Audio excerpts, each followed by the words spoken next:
Hey guys, welcome back to the channel. This is story about what if Naruto merges with his past self part 1. Before I start, please do support for more amazing content and comments for part 2. Do consider to subscribe my channel and share my video to your friends and check out the description as well. Let's start the video. Hey, you're not alone, I am still here. The friendly giant spoke from inside of his head. Kurama! Oh boy, am I glad to hear you, buddy. Do you know where we are? Naruto shouted, not finding a need to be silent if Noon was around to tell him to be quiet. Especially Sakura. She was louder than he was. I have no idea. Maybe we are dead. His blunt answer gave Naruto no comfort. If that's the case, where is the white light and big gates? I would have liked to walk through them with Hinata-chan. He said the last part sadly, the fact that he was dead and his Hinata was not with him. If she isn't here, maybe she survived somehow. He smiled at that thought only to frown later, but that means she will have to raise their child by herself, and his child will never know his father. A single tear came from his eye at that. This isn't what he wanted. Don't worry about it, Naruto, she will do a good job and raise the baby right. Kurama tried to help his friend. He too was also attached to the violet-haired vixen. Yeah, but I'll miss them. His attention was snapped upwards when he saw something appear in front of him. It was a giant white gate with a bright white light. Well, Kurama, let's see what awaits us. Naruto walked right into the gates with no regard as to what might happen to him. His vision was filled with nothing but white until he couldn't see anything else. Opening his eyes once again, he can see that he is in his beat-down apartment looking right into the busted light of his ceiling. Looking around, he is confused as to what he is seeing. His bedroom from when the old man gave it to him. What the hell is going on? Why am I in my room? There is no way my room is heaven, unless Hinata-chan is in the bed with me. He giggles perversely from remembering their well-spent times. He got up and fell right to the floor. Damn. It seems that I am not used to this little body of mine. That is not good. It means I will have to train my body again. I won't be able to do all my badass moves. He paused at that. How can he remember all of this stuff? Did he keep all his previous knowledge from his past life? Oh my god, I remember everything. That means I have to do it all again. He dropped to his bed and let out an annoyed groan. That means he has to deal with Sasuke, Sakura, the village, Obito, and everyone else all over again. At least this time I will be 100 times stronger, and hopefully tip the world on its head. I should be careful though. If I change too much, all the information I have will be useless. I should also hold some of my skills back to not be an open book again. He walked into his kitchen to see where he was sent back to. So the academy starts next week. That means the boring classes all over again, but more importantly I can see Hina-chan again. He had a hard time not running right over to her house and wrapping her up in a hug. Let's see about my pal Kurama. He took a seat on his couch and tried to make contact with his furry friend. He found himself in the familiar dump that was his mind and vowed to change it for his friend once again. Walking the familiar roads of his mind, he made his way to where Kurama was being held. He ran up to the bars, but before he could get too close he had to dodge a sharp nail, but due to not being used to his little body he wasn't able to dodge the tails that shot towards him and smacked him hard into the wall. D-damn fox. He fell out the wall onto his face. Well, look at the little man. Kurama laughed at the struggling boy trying to get off the ground. You have become weak once again. Once the strongest ninja in history and now the weakest kid in the village. We have some work to do, Naruto. Kurama came to the light and had a tawdry grin on his face and clear amusement in his eyes. You bastard, and to think I was going to fix up this place for you again. But after that I don't think I will. He crossed his arms and turned around. Wait, I was just testing you, no need to be like that. Kurama said, trying to convince him to change his mind. Only to hear the laughter of Naruto. It's fine. I am glad you did that actually. It shows me that I have a lot of work to do. Last time you tried that I shoved a dozen raisin gans into you. Naruto turned around to smirk at him, making Kurama growl. You only won because your mom helped you and I wasn't at full power. I bet you won't do it again though. Kurama gave him a challenging grin. You're right, I am not stupid. But is it me or do you look bigger than usual? Indeed, Kurama looked bigger than he remembered him being at this age. So you've noticed. He grinned down at Naruto. It seems that I kept all of my power and stayed whole. You even stayed connected with your darkness. So the sooner you take the seal off, the sooner you can use my power, and I can be outside. Oh my god, why do you have to be like that? You want me to use your power so bad, I swear you act like a child sometimes. What did you say? Who are you calling a child? I could crush you right here. Kurama was up against the bars of the cage glaring at Naruto, who was glaring right back at him. Plus I didn't ever see you complaining when you were all like Kurama. The giant beast chuckled at remembering how Naruto was always drunk off his power. That's because you were always like, why would you use sage mode when you have me, the strongest Biju, or were you not like that? Naruto remembers how he would get yelled at when he never used his power. That's because it's true, you didn't need it. It was only because when I got your power it was too late for me to learn from the ground up, and I would just steamroll everything. But now I can start from the bottom and become even stronger than I was in my prime.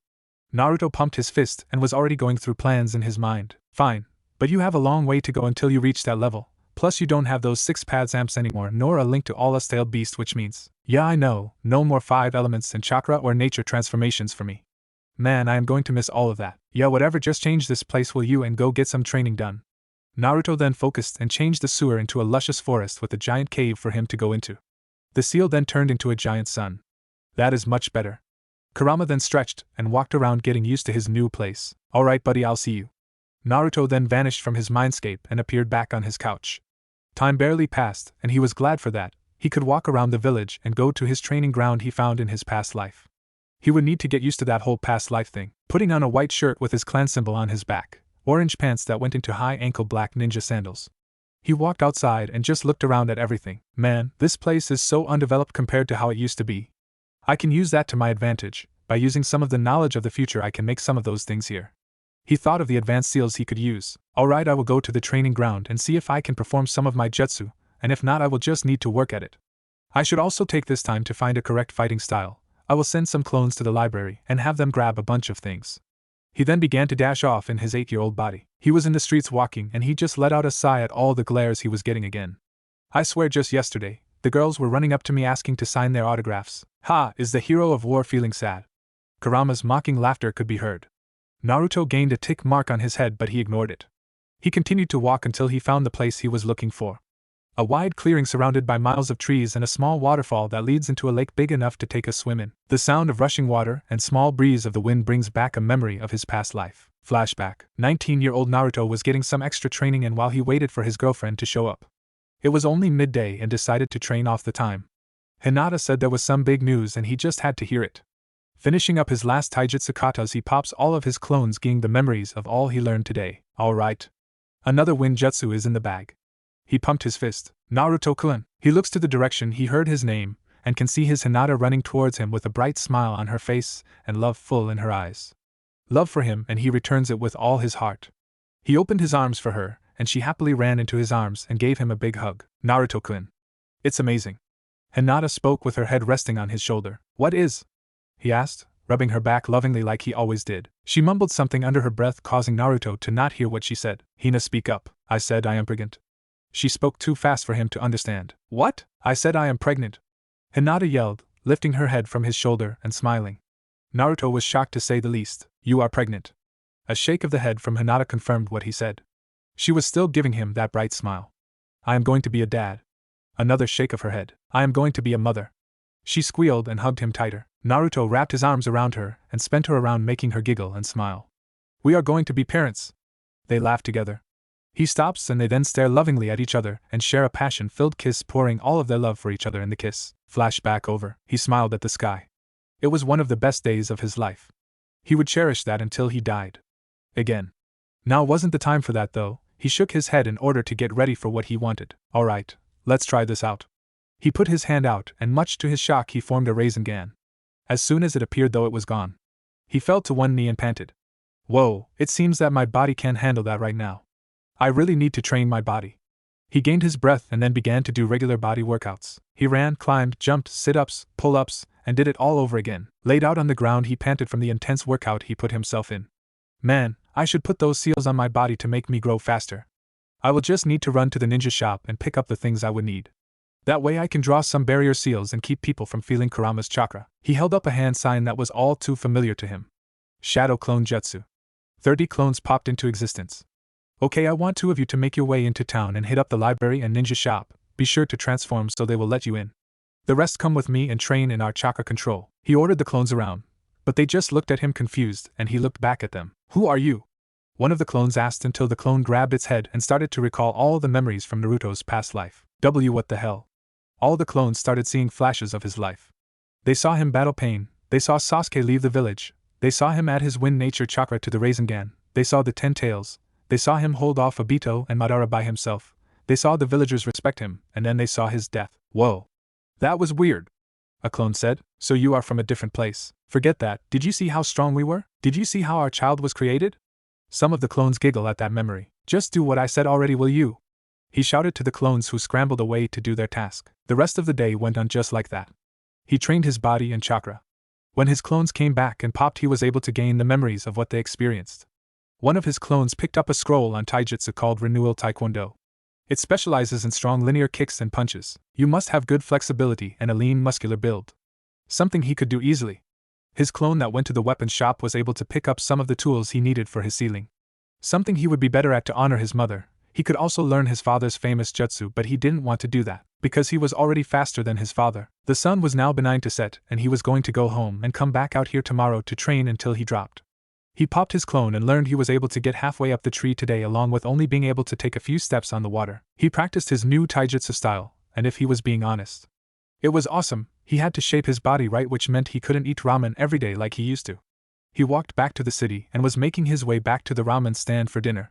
Just because he couldn't eat it all the time didn't mean he would not get some when he could. Hello there guys, I'll take the usual. Naruto sat in his chair that had his name on it with a smile. Hey there my boy, how are you doing? Tucci gave the boy a smile. Hey there Naruto-kun. I am. The daughter of Tucci gave Naruto a hug that he returned. I just got done doing some training, and I just wanted to come and get some of the food I love. Well, you know we got you covered, I'll get right on it. I am said and walked to the back of the room. He sat there and had a good 15 bowls of ramen, and paid them in full price, putting smiles on their faces from the amount of money. He got up and made his way to his house, ignoring all the angry glares and curses he received. Some villager threw a bottle at him, but he caught it, and threw it back at the man, making it break on his face. Pick up your trash. That was all Naruto said and walked off. He was not going to be pushed around again. He continued walking until he felt something he knew all too well. This chakra. It's. He turned to the direction it was coming from, and he could see her. Hinata was coming out of her favorite bakery shop with cinnamon buns in a bag. He smiled and ran towards her. Hinata was having an overall good day. She had woken to the uncaring gaze of her father as usual. It still made her feel sad to see the way he looked at her. She did her morning training with some of her family.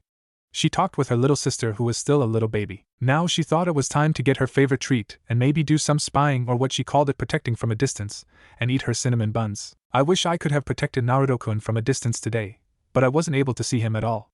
Oh well, I will just have to wait until tomorrow to protect. She walked outside her store to go home until she heard her name being called. She looked back and her face went red. Naruto-kun. He is coming towards me. What do I do? Naruto wrapped the girl in a tight hug, not caring about anyone who may look at him for this. Hinata for her part was a mess. She was being hugged by her crush and people were looking. Her face was all red and she couldn't even begin to speak. Hinata-chan, I'm so glad to see you. He pulled back to give her a warm smile that made her blush even more. She thought she saw tears in his eyes. He is glad to see me. I am glad to see you as well. She was still in his arms and blushing. Hello and Naruto-kun. I am glad to see you as well. She began to play with her fingers and looked down. Naruto only smiled even more. He missed that about her. It was just so cute. Can I walk you home? He asked with a charming smile on his young face. Why yes. She replied, not looking up for a fear of passing out. Great. He grabbed her by the hand and pulled her along, already knowing where she lived thanks to being there so often. The people gave them weird gazes at the demon brat hanging with the Hyuga heiress. Hinata-chan, can I ask you something? Naruto looked at her with their hands still being held. Why yes. Would you like to train with me tomorrow? I have found this secret spot, and I will take you there to train with me. But you must keep it a secret, our little secret. He squeezed her hand a little bit tighter at the last part. Just me and you? Hinata asked, going red at what she was thinking. Yup, so what will it be? Of course I will train with you. She said with a small smile at being able to get closer to Naruto. Okay, great, I will come get you tomorrow morning, so be ready, okay? Make sure to wear clothes you can train in. We are going to be getting hot and heavy. He sent her a wink at the last part, and she almost fainted when she understood what he meant. Naruto only chuckled even more. They walked until they reached her compound and were stopped by the guards. They reluctantly let go of each other's hands, making them both feel sad at the loss of each other. Naruto pulled her in for another warm hug that she returned, this time with the blush still on her face. She had got a bit more comfortable over the time they were talking and walking. Okay, Hinata-chan, I will come to get you tomorrow. He broke the hug and gave her one last smile that she returned. Okay, Naruto-kun, good night. Naruto then ran off to the direction of his house with a smile on his face the whole time. So you finally got to speak with your mate, feeling better? Despite his teasing, Kurama was also very happy to see the lavender-eyed vixen again. Yeah, I am very happy to see her again. I will also help her out by making her super strong from the beginning. Since we know she has the purest eyes of her clan, she might even be able to unlock that Tensugen that fucker had. If she gets that, then only her and that stupid Uchiha will be able to rival your power. Ha ha ha, that would be good, wouldn't it? But I doubt Sasuke will get that strong again unless things really get out of hand like last time. But I will try to prevent things from getting that bad. He made it to his house and took a quick shower and put his night clothes on. The last chance. Those were his last words before he went to sleep in order to wake up for the next morning. Next day, Naruto can be seen in his bedroom in a cross-legged position, staying completely still. He had the thought to try and use Sage Mode. He was still able to feel his connection to nature chakra somehow, but because he wasn't a toad summoner, he didn't think that he would be able to use Sage Mode. He just said fuck it and sat down and focused on taking in the Sage chakra. However, things were different this time. He could feel it and see the difference. Taking the natural chakra into his body, his hair began to change white and grow longer while the tips became a golden color. His hair reached to the bottom of his neck. Under his eyes he gained what looked like golden runes, and they ran down his arm and ribs. Whoa! I can see it, I see the chakra in the air. The chakra looked like a bunch of blue stars dancing around his room. He looked at his arms touching the golden runes. It was smooth like skin. He looked out the window and saw all the chakra in the air. He could see green stars, and he guessed that was the natural chakra because there was a constant flow of it going into his body. Kurama, are you seeing this? I can see everything. He grabbed one of the chakra particles and it sunk into his hand, being absorbed into his chakra system. I am seeing everything, and I must say this is some Sage Mode you've picked up. You even look different and feel stronger. Wait, I look different. He quickly went to a mirror and saw his reflection looking back at him. He grabbed at his golden-tipped hair. He saw those once blue eyes, now lavender, much to his amusement because they matched his love's eyes. He formed a Rasengan in his hand and was amazed at the power and how fast it appeared. It appeared in less than a second, and he could control it so well he began to shrink and expand it, even shaping it to different shapes. Right when he was about to try and add a natural transformation to it, he fell to a knee out of breath, and all his features went back to normal, while his chakra system felt as if it was just hit 10 times by Tsunade. D-damn, it seems I can't handle that kind of power in this 8-year-old body. I will have to train some more and also get better chakra control, even though that form made everything much easier. It was as if I was touching the very foundation of chakra and could control it in its purest form. He got back up and splashed some water on his face. He went to put on clothes to pick up Hinata. Wearing a black shirt with a red Uzumaki swirl on the back, black pants with orange lines on his ankles, and black ninja sandals. Naruto, that form you just transformed into is really powerful. To be able to control chakra like it was nothing, and not to mention nature chakra as well. You need to keep it a secret and master the form. Kurama spoke very seriously, showing Naruto that the power he just used was no laughing matter. If you can master that, it will be better than the Toad Sage Mode by 100-fold. Naruto was wide-eyed at hearing all of this. Holy crap, it seems we really hit the jackpot on this one. Naruto spoke in between bites of his bacon and eggs. Yes, it was similar to what the Sage of Sixth Path could do. As you know, he didn't need to use hand signs or any jutsu, he only bent it to his will. I think it might be some lesser version of the Otsutsuki way of using chakra. That's amazing, but I won't call the Sage Mode sense. It seems to be connected with those fake gods. Then what shall you call it? Kurama was actually curious as to what he was going to call this, since it indeed was related to gods who he called fake. I shall call it Realm Heart. Hinata's room. Hinata was in the bathroom brushing her teeth and washing her face. She had eaten breakfast that some of the side branch members had made for her. She thanked them, of course. She went to her closet in order to get dressed for her training with Naruto. She put on what she normally wears when training inside, a fishnet shirt with a blue v-neck that stopped just past her elbows, blue pants that stop above her ankles, and blue ninja sandals. She was going to put on her jacket but decided not to wear it since she would end up taking it off soon. She left her room to go see her father and tell him where she was going. Hinata made it to his door and knocked on it, waiting for him to let her in. She heard a Sly come in and walked into his room. Good morning, father, I have something to tell you. She bowed her head to her father and gave him a smile, but he showed nothing. Hello, Hinata, what is it you must tell me? He responded in his uncaring tone that he always used when speaking to her, though he was surprised to not hear her stutter once. I will be training with a friend of mine today, and he will be here to pick me up soon. Hinata did not stutter at all. She had practiced this last night to seem confident in herself so he would allow her to leave. Again, Hayashi was surprised. She didn't ask at all, she just told him, and she even had her chest puffed out. All while still smiling at him. She looked just like her mother. Okay, that is fine, I will see you later. Hinata smiled towards him and bowed again before leaving. Outside, Naruto walked up to the massive compound and looked at the guards, who looked back at him. They stared at each other for a while until Naruto broke the silence. Yo, what do you want? The guard on the left said. I am here to pick up Hinata-chan, so could you please go call her? He asked in a nice tone. Why would she hang out with someone like you, brat? The guard on the right said. You are the same guards from yesterday. I know you saw us together, don't play dumb. Naruto replied with a blank face. He was losing his short temper. Get lost, you brat. The guard tried to push him away but froze when Naruto released some of his killing intent and gave them a cold glare.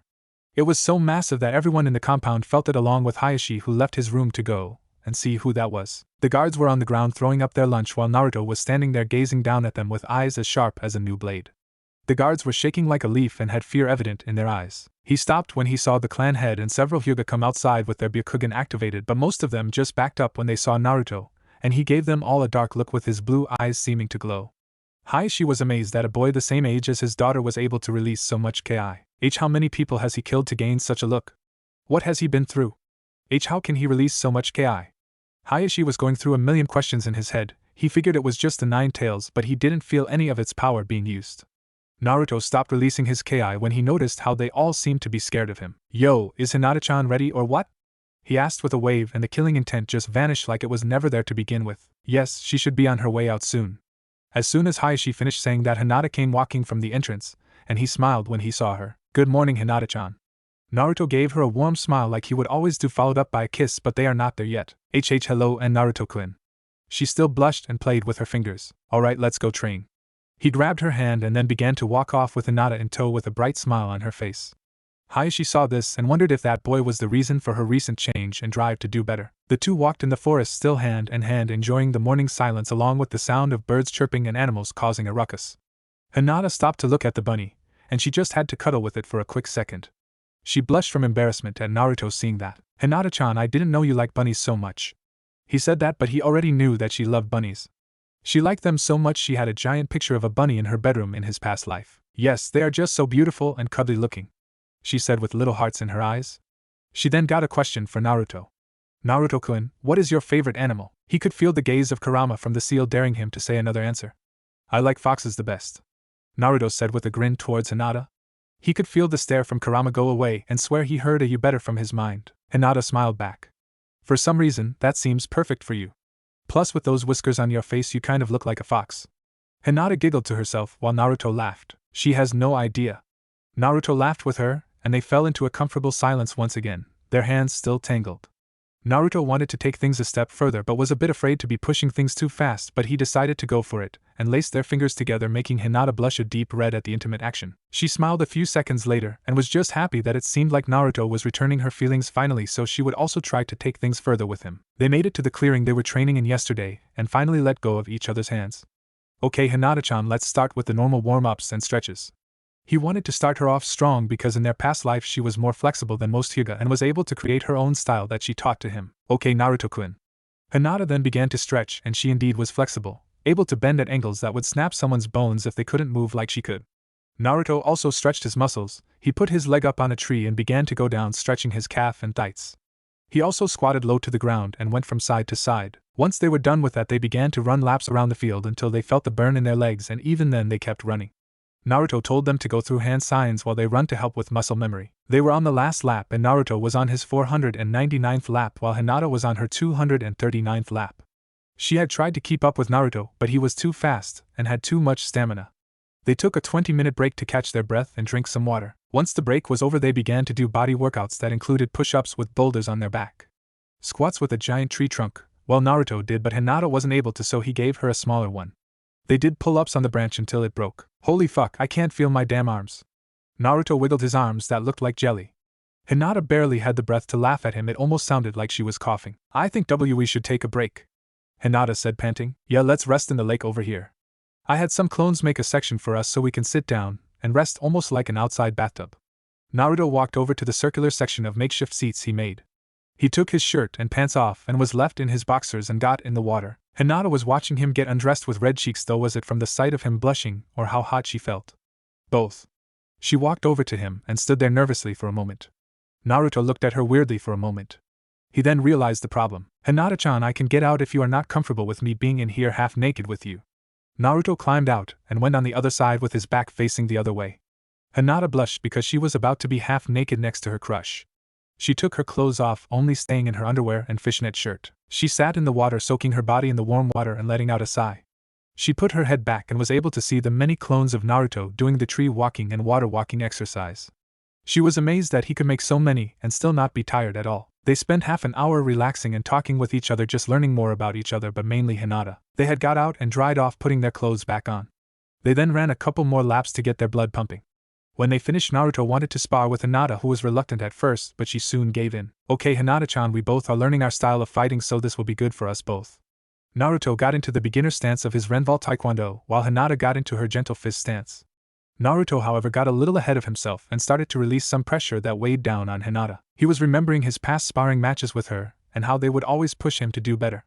Hinata was shaken up a bit by the feeling until she released some of her own chakra to counteract his. They then charged at each other and collide in the middle with Naruto's fist, while Hinata had a palm out matching his fist. Naruto dropped low to do a spinning kick, but Hinata jumped over it, doing just what he wanted. Naruto delivered an upward kick to her chin, sending her into the air. This attack was called Back Rock. It was one of the basic attacks of the style he was able to learn. Hinata had flipped in midair in order to catch her balance before she crashed into the ground. She felt the stinging in her chin and knew that would hurt in the morning. She charged back towards him with her palms blazing with chakra and her eyes focused on his chakra points. She aimed for his shoulder, but he dodged and delivered a spinning kick to her side. She used the spin to deliver 2 shots on his chest that made him skid back some. Naruto charged back towards her with a straight aim for her head, but because he still wasn't used to his younger body, he overshot and was left wide open, which Hinata capitalized on by hitting him in the ribs. He winced in pain for a second until getting over it and hitting her in her ribs, making her gasp. Hinata sent a barrage of gentle fist palm strikes, but Naruto was able to parry some while others connected due to mistakes he made from not knowing his body.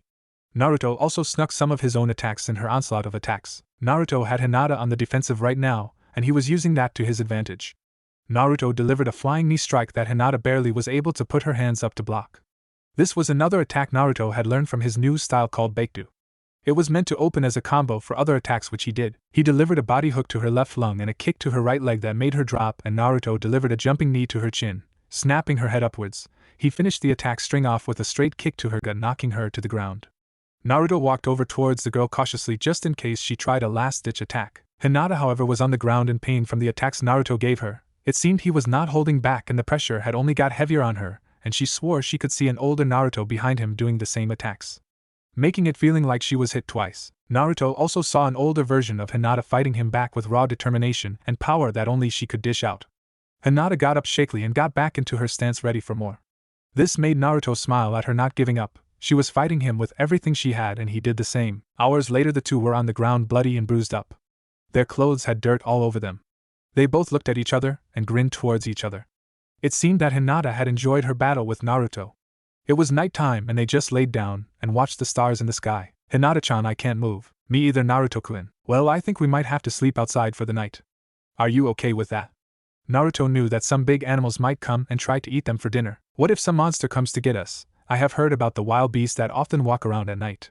Hinata said all of this with worry and about to panic from all the monsters she was imagining coming to get her and Naruto. Don't worry, if they come I will protect us. Naruto pointed a thumb to his chest and grinned at the girl, who only smiled in return. My knight in shining armor, Hinata said a bit sarcastically, causing them both to laugh. I will set up a sleeping area for us. I have stuff packed for times like this. He unsealed some supplies and got to work on setting up their tent. He dispelled all of the clones and smiled when getting their memories. It seems he was able to master the tree climbing exercise to where he can now fight on the tree for 3 hours straight. He was able to walk on water, but he couldn't stay up and fight for 3 hours straight. Only 1 hour, and that was not good enough. He was able to finally cut that damn leaf thanks to already knowing what to do. He would go to the ninja shop tomorrow and get some scrolls on jutsu and also practice the hundreds of jutsu he had in his past life. He would also try to unlock the other chakra affinities so he could use all 5 like he used to. He hoped he got a second element this time so he could have a more variety of jutsu to work with from the jump. But if not, he would still train to use all of the affinities. Can't forget his new form called Realm Heart. He would have to train using that when Hinata was not around. Overall, things were coming along just great. Hey, you still didn't use my chakra yet, what gives? Are you kidding me? You know damn well my body won't be able to handle your power right now. The most I would be able to do is just 1 tail, and that is not good enough. So you are going to have to wait until I am at least 13 again. Are you forgetting that my chakra naturally flows into your system? You will be just fine using it in a short burst. Oh yeah, I did forget that fact. And you don't have all that hate in you, so I don't have to worry about losing myself to any of the hate. I don't normally brag, but I am really badass. Naruto had a smirk on the outside of his face, one that Hinata saw. Naruto-kun, what are you smirking about? Hinata wanted to know what he had running through his head. But she already had a guess as to what it might be. Oh, nothing, just thinking about how badass I am. She was right. Well, when you are done with that, can you hurry up? I am tired. She whined at the last part, making Naruto laugh. Okay, princess, your bedroom awaits you. Naruto opened the flap of the tent and bowed to her, causing her to giggle and play along. Thank you, good sir, now come on and rest. She waved her finger towards him. He went inside the tent without any hesitation. Naruto lay down on the blanket he set on the ground for them. He got comfortable and unsealed another blanket to cover them. Good night, Hinata-chan. Naruto said and then closed his eyes and was quickly asleep. Good night, Naruto-kun. She also closed her eyes and went to sleep. Naruto was just starting to wake up from his sleep and his back was starting to hurt from sleeping on the ground. He tried to get up but he saw Hinata sleeping soundly on his chest. She was even drooling a little bit. He chuckled at the cute sight in front of him. He was lucky he didn't go into puberty yet, or he would be dealing with morning wood. He was annoyed that he would have to deal with puberty once again. That meant getting boners at random times, getting hard while going to sleep. He tried to wiggle out of Hinata's grasp but he forgot how strong her grip was. He swore that sometimes she was as strong as Granny Tsunade. That made him think about his mother and everything but blood.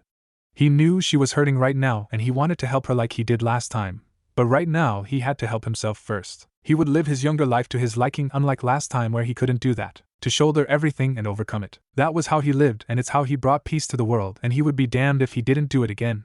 But he needed power in order to do those things and it all started from here. He would take this time to have a strong start, and hopefully get to a good enough level. In order to do that though he needed to get up and train but someone was stopping him from doing that. Hina-chan, it's time to get up, Naruto said, rubbing her hair affectionately, making the girl smile in her sleep and snuggle closer to him. No, 5 more minutes. She spoke half asleep. Hinata-chan, it's morning, and we have to get up. I don't wanna. Just go back to sleep. You leave me no choice, Hinata. He got ready to use the final trump card. Free cinnamon buns outside, he said loud enough for her to hear. She got up immediately and had her Byakugan activated and was looking around for them. Where? She went outside to see nothing but animals looking at her like she was crazy. She then turned around and heard the sound of Naruto laughing and understood she was just pranked. She blushed in anger and charged back into the tent with Byakugan blazing. So you think that was funny, Naruto-kun? Hinata asked in a sweet tone, putting Naruto on edge because he knew that tone. Hey Hinata-chan, and no need to get upset. Naruto put his hands up while laying down. An aura of doom surrounded Hinata and she jumped on him, making Naruto yelp at her actions. She then put her hands up and got ready to deliver strikes to his gut. You leave me with no choice, Hinata said, getting ready to attack. Well, looks like the shoe's on the other foot this time. Hinata then began to deliver a barrage of strikes to his gut, making him laugh because she was tickling him, and it was always his weak spot. Hinata was laughing along with Naruto. He then gave her a loving smile that made her blush because she was able to see all the love for her in those sky blue eyes she loved so much. The love that she had wanted to see for years, and it was all for her. She then blushed even more when she saw the position they were in. Hinata was on top of him while Naruto had his hands on her hips. She squeaked and then jumped off of him with a mega red blush on her face. Sorry, Naruto-kun. Hinata looked down and played with her fingers, making Naruto only smile at the girl. Don't worry, Hinata-chan, how about I treat you to some breakfast as a sign of my apology? He gave her a smile that made her smile back. Is it cinnamon buns? I don't think that is good for breakfast. Neither is ramen. Good point. They then took a quick dip in the lake and put clothes back on so they do not smell like grass and sweat while trying to enjoy their breakfast. Once they have clothes on, they walk out to the forest looking and smelling better.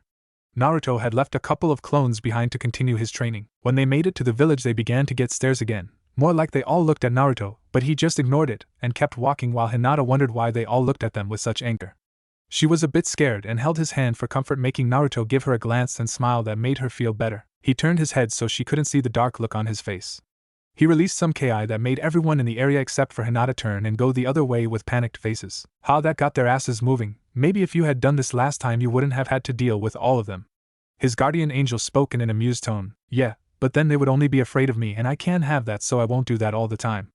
Naruto responded back to his inner beast. He knew that if he only made them scared of him that would not work and he would end up like Gaara and his village. They came upon the bakery shop that Hinata loved so much and she basically dragged him inside the store, making the storekeeper laugh. Welcome back, Hinata-sama. Shall I get you the usual? A kid who looked about 13 spoke from behind the counter. He had red hair that looked like a mix between purple. He had big yellow eyes with a black pupil, eyes filled with passion for cooking and making people happy. Yes, Soma, I will take the usual, Hinata said with a smile. Soma then noticed the boy holding Hinata's hand and smirked. Oh, you brought your boyfriend over? He teased, making Hinata go red as a tomato. No, I was just bringing him over. He said he would buy it for me. Hinata was a mess. She had let go of Naruto's hand and began to poke her fingers, looking down from embarrassment. Naruto and Soma then laughed it off, making her pout cutely. I'm Naruto Uzumaki. Nice to meet you. Naruto held his hand out for the boy to shake. I'm Soma Yukihira. It's a pleasure. He shook Naruto's hand and they smiled towards each other. I will go and get your order ready. It won't take long. He then walked off, leaving the two by themselves. So you two look like close friends. How long have you known each other? He was curious to know because this place was not here last time. Yes, we are good friends. I used to come here with my mother, and we would always enjoy the food they made. Soma would always work here with his father, but he is gone on some trip, leaving Soma to run the place with others. Hinata then became a little sad at thinking about her mom, who had died not too long ago after giving birth to Hanabi. Naruto, seeing this, walked up and gave her a hug. I'm sorry for bringing up painful memories for you, Hinata-chan. Hinata was blushing a storm at the close proximity of her and Naruto. Ever since yesterday he had been acting strange. She was not complaining though, she enjoyed spending this time with Naruto, and she even got stronger. Soma walked back out to see Hinata in the arms of Naruto with a dreamy smile on her face.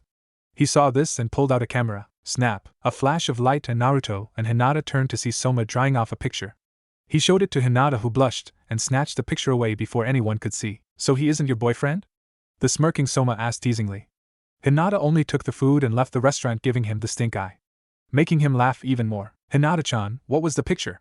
Can I see it? He went to grab it, but Hinata moved it away from his hand. He tried to take it again, but she kept moving it away from his hand. Hinata then put the picture in her shirt and gave Naruto a smile. He only huffed and turned around, making Hinata giggle. Come on, Naruto-kun, let's eat, I am starving. Hinata then pulled some out and began to eat. Fine, but next time we are having ramen. They sat on a bench and began to eat in silence, just enjoying each other's company and the morning. Until a male Umbu drops in front of them. Hyuga-sama, Uzumaki-sen, the Hokage wishes to speak with you. He put his hands on their shoulders and body flicker away to the Hokage office. Hokage office. When they appeared from the body flicker, the kids are a bit dizzy, but Naruto was able to shake it off pretty fast while Hinata stumbled a little bit. This was something the Hokage noticed and would keep for later. Umbu, you may leave. The Umbu bowed and left the same way he came in. So care to tell me where you kids were last night? He asked them, but his tone indicated it more as a demand and not a question. This made Hinata a little scared, and she hid behind Naruto, who stepped in front of her protectively, and he could have sworn he felt a little ki from Naruto, but it was gone too soon to know for sure. Naruto overall didn't really have the old man in high standard anymore once he got older. He knew why he did everything and respected his actions as a Hokage, but he was still not happy at how the old man handled things. He was also pretty pissed at how he basically told him to fuck off when he would ask about his parents. He was well aware of what would happen if his true heritage was leaked, but he did not have to wipe the Uzumaki clan from the library completely. He didn't have to make his birth records top secret. He didn't have to block him from doing a DNA sample. He would claim it was for his protection, but he knew it was more for the village and not him. We were out in the forest training late last night, and decided to just camp out. Naruto didn't see the need to lie to the man, so he told the truth, and Hinata would only give them away. The old Hokage raised an eyebrow at his answer. What kind of training, Naruto? He wondered if it was the same thing he would always see him doing. It's a secret. The short reply gave away nothing, but Naruto knew the old man would try to spy on him with that crystal ball. So he would have to place a seal on his body that didn't allow him to be spied on with the ball. Oh, is that so? Can I at least get a hint? Hiruzen was going to fish out as much as he could from Naruto. For some reason Naruto seemed different, and he had this aura around him that made him feel as if he was talking to a strong ninja that has seen many things. Just the basics, nothing too special. Naruto was not about to play this game with the old man, he had things to do. Hiruzen frowned at the boy. This was not going the way he thought they would. Not to mention the clan head of the Hyuga was breathing down his back, thinking his daughter was kidnapped again. The man had Hyuga searching for Hinata for the better part of the night. Well then, if you don't want to tell me, that's fine, I guess you are at that age. Hiruzen tried to guilt-trip Naruto into telling him by playing as an old man who just wants to stay young. Nobody was buying that. Hinata, your father would like to know that you are okay, so you should go see him.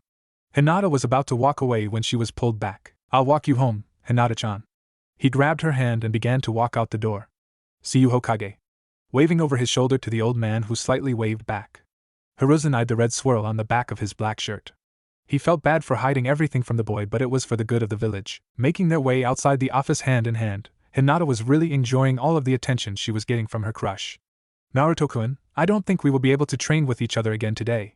She was a little sad at the revelation. Don't even worry about it, I figured this would be the case. I have other things to do today. Just make sure you train hard at your clan house. He gave her a smile that made her give her own. Oh, one more thing, don't let people push you around either. If someone wants problems, smack the shit out of them. Naruto spoke to the girl in a serious tone so she could understand. Hinata gasped at that. She never really enjoyed hurting people, but as a ninja she knew it was unavoidable.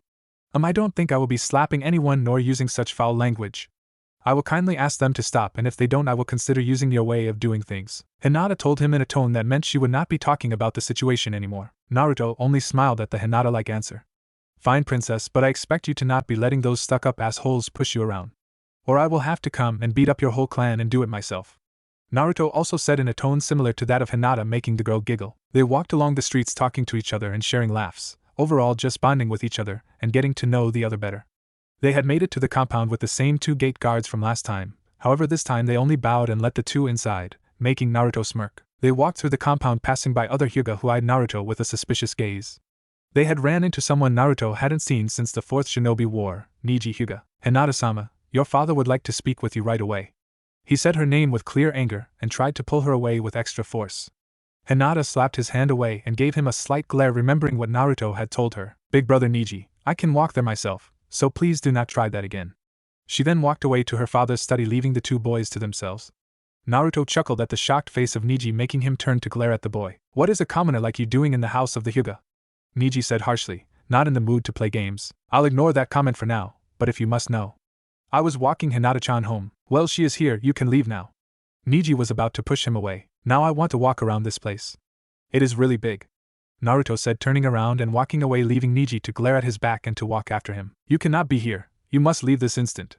He walked next to Naruto and tried to grab his shoulder, but Naruto sidestepped and flicked him in the side of the head. Naruto then ran off, making Neji chase after him. Get back here! They then began to run all around the place, causing quite the commotion. Naruto was all in the Hyuga kitchen. He even made himself some ramen and took some time to eat it until Neji busted down the door. Get out! Naruto then took his ramen and ran off, still eating. He ran outside and transformed into a plant, making Neji and all the other Hyuga run past him and yell useless curses. Naruto, however, just chuckled and transformed back and picked up his ramen and began to walk off, humming a tune. He walked around until he found himself at a dojo and saw none other than Hanabi Hyuga in there training her little heart out. He silently made his way into the room and just watched her train and eat his ramen. Hanabi was going through stances for her gentle fist stance. She wanted to be just like her big sister, who was really good and always made time to spend with her even if she had a long day of training. Right when Hanabi was about to try and perform the 64 palms, she stopped when she heard a slurping sound. She looked to the side and saw Naruto eating a bowl of ramen and just watching her. How long has he been there? She got out of her stance and just looked at Naruto, who looked back. What are you doing here? Hanabi wanted to get this guy out of here so she could get back to training. Naruto only gazed back at her. He placed his empty bowl down and smiled at her. The last time I saw her it was without her eyes and she was calling me Ni-chan. Naruto just gave the girl a friendly smile. I was just walking around and happened to see Hinata-chan's younger sister. I just wanted to see you up close. You know Oni-sama. Hanabi was surprised that this boy knew her sister. Yes, we are great friends. Hanabi was now thinking who this guy was and no longer thinking about her training. Now why don't you get to training, little firecracker? He ruffled her hair, making the girl glare and sweat his hand away. Don't call me a firecracker and don't ruffle my hair. Hanabi glared up to the taller blonde who was only laughing at the girl. Naruto only pinched her cheeks and pulled them, making the girl groan and tried to speak. Don't be taking that tone with me, my little firecracker. He ruffled her hair again. Neji then came through the dojo door with paint all over his face from a trap Naruto had set up. He glared at Naruto with anger and frustration. You! Neji charged, ready to strike. He extended out his palm, ready to strike Naruto in the chest. Naruto gently guided his arm to the ground, making Neji fall to the ground and giving Naruto the chance to throw a pink paint bomb at his back. I'll see you some other time, firecracker. He then ran out the room, having to escape the wrath of an angry Neji. Naruto was able to dodge all of the Hyuga and make his way back outside and began to finally do what he needed to have done. I need to buy some new equipment and get a custom-made mask to cover up my Sage mode. I will need to wear long sleeves to cover up all the runes and anything else that may appear with this new form. Speaking of that, I should probably train in it today. He made his way to the ninja shop that always sold the best gear. He made his way to the weapon shop called Golden Leaf. He walked in and a bell sounded over the door. He heard a girl's voice sound from behind the counter. He looked over and saw 2 brown buns moving under the counter. He smiled at knowing who that was. She popped her head from over the counter and smiled. Hello, how may I help you? She stopped when she saw the 8-year-old Naruto gazing at her. Hey kid, we don't sell toys here. She didn't get why people always came in here looking for toys. This was a ninja shop. Sigh, I just came to buy some tools for my training and I wanted you to put in a custom order, but if you can't do that I will go somewhere else. Naruto was about to walk out the door until Tenten called out towards him. Wait, I'm sorry. I will help you out. Naruto stopped walking and turned around and gave her a smile. Great, and about that custom order, can we do that? Yes, we can, just tell me what you want and how you want it. Naruto then put a design of the type of mask he wanted on the counter. Tenten gazed at it with a raised eyebrow. It was a white mask with 2 orange vertical lines running down the 2 eye holes all the way down to the bottom of its jaw. The jaw was sharp and narrow. There were 2 rows of white human-like teeth. The mask Ichigo uses to fight Yami in Bleach. That's a scary mask you got there. We can have it done in 2 days, so be sure to come and get it. Now, is there anything else you would need help with? Naruto walked around to grab what he needed and brought it to the counter. He placed empty sealing scrolls and tags along with kunai and shuriken. Tenten rang all that up and placed them in bags. Okay Naruto, I will have your special mask ready, so come back soon. Naruto smiled at the girl and walked to the door but paused and looked back at the girl. I never received your name, would you tell me please? Tenten rubbed the back of her head in embarrassment. Sorry, my name is Tenten. Nice to meet you. Okay Tenten, I will see you around. He left the store to go drop his things off and change clothes so he could train. Training ground. Naruto was doing some stretches ready to begin his training. He was wearing a black zipped-up high collar with an orange zipper, loose orange pants with black ninja sandals. The last outfit. He began to run 500 laps around the training ground and then did 500 push-ups, sit-ups, squats, and pull-ups. He practiced in his new fighting style by placing a water bottle on top of a wood post he made. He tried to kick the water bottle off the post without touching the post or making the post move at all. He was finding it extremely difficult because he would end up missing if he kicked too slow or hit the post if he kicked too fast and still missed the bottle. After 1 hour and 30 minutes he was finally able to kick the bottle without any problems. Naruto then decided to make a shadow clone and enhance it with Kurama's chakra and begin to spar with it. He was able to fight with it for a little while, but it took all his years of fighting just in order to keep up with the clone. But experience wasn't enough to defeat his clone that was stronger than he was. Kurama wanted him to let the clone use one tail, but Naruto knew if the clone had used even one tail he wouldn't stand a chance. He also practiced more on his chakra control while also expanding his own reserves. He began to fight on top of the water in a shadow clone free for all, which made him have a little fun. He came out on top, but if he didn't that would be embarrassing. He practiced in perfecting his wind element, and found out he had a strong fire element. His flames became white and were an intense flame. Naruto had no idea where the flame element came from, but he was not complaining, and would make the most out of what he had. Once he found out about his new element, he began to practice with his fire manipulation, and tried to burn a leaf with just his chakra. He didn't know too many fire jutsu, so he would have to go back to the library if he wanted to learn more or just wait for Kakashi to train him in more, but he knew Kakashi was a Sasuke fanba, and wouldn't really teach him anything. That brought up another thing he had to do. Sasuke. He could tell him the truth while he was young, or just make him think for himself, and come to his own conclusion. Naruto knew that Sasuke was in a delicate position right now, so he decided he would just reach out to him this time, and not just watch his back. Although he would have to deal with his attitude again, but decided he would beat it out of him. But first he needed to be strong enough to show Sasuke he could help him with gaining power. He would also help Sakura, but that would not be as easy. He got all of those thoughts off with some more training and sparring. He made another clone again and enhanced it once again, and this time he went all out. He released the seals he placed on his body, and also used his limited knowledge of jutsu he was able to perform safely. The training ground was filled with the sound of explosions and shockwaves. They fought on the water, trees, air, and on the ground. He spilled blood everywhere in that field. He was having fun while also growing strong. That was when an idea came into his head. Rock Lee. He would go find Lee and train with him. Naruto knew firsthand how good Lee was. His fight in the Chunin exams was one of his favorite fights to have seen. But he needed to practice in using Kurama's chakra first so he could be able to match the gates he knew Lee would use. Plus Kurama was nagging him about it as well. Naruto also had a clone working on Realm Heart, and the clone was able to walk around and do a little sparring before dispelling, leaving him with the knowledge. We can find Naruto with his shirt off in a half-lotus position in deep concentration. He was trying to gain access to Realm Heart. A few seconds later and there it was, he had transformed. Standing up he did a couple practice moves and noticed that he had a significant buff. His speed and power had been enhanced tremendously. It feels good, I can feel the increase. He performed the Rasengan, and unlike last time he was able to use his wind chakra and create the Rasen Shuriken. He was even able to throw it, which made him and Kurama go wide-eyed at the ease all of that was able to be done. Holy shit, it worked.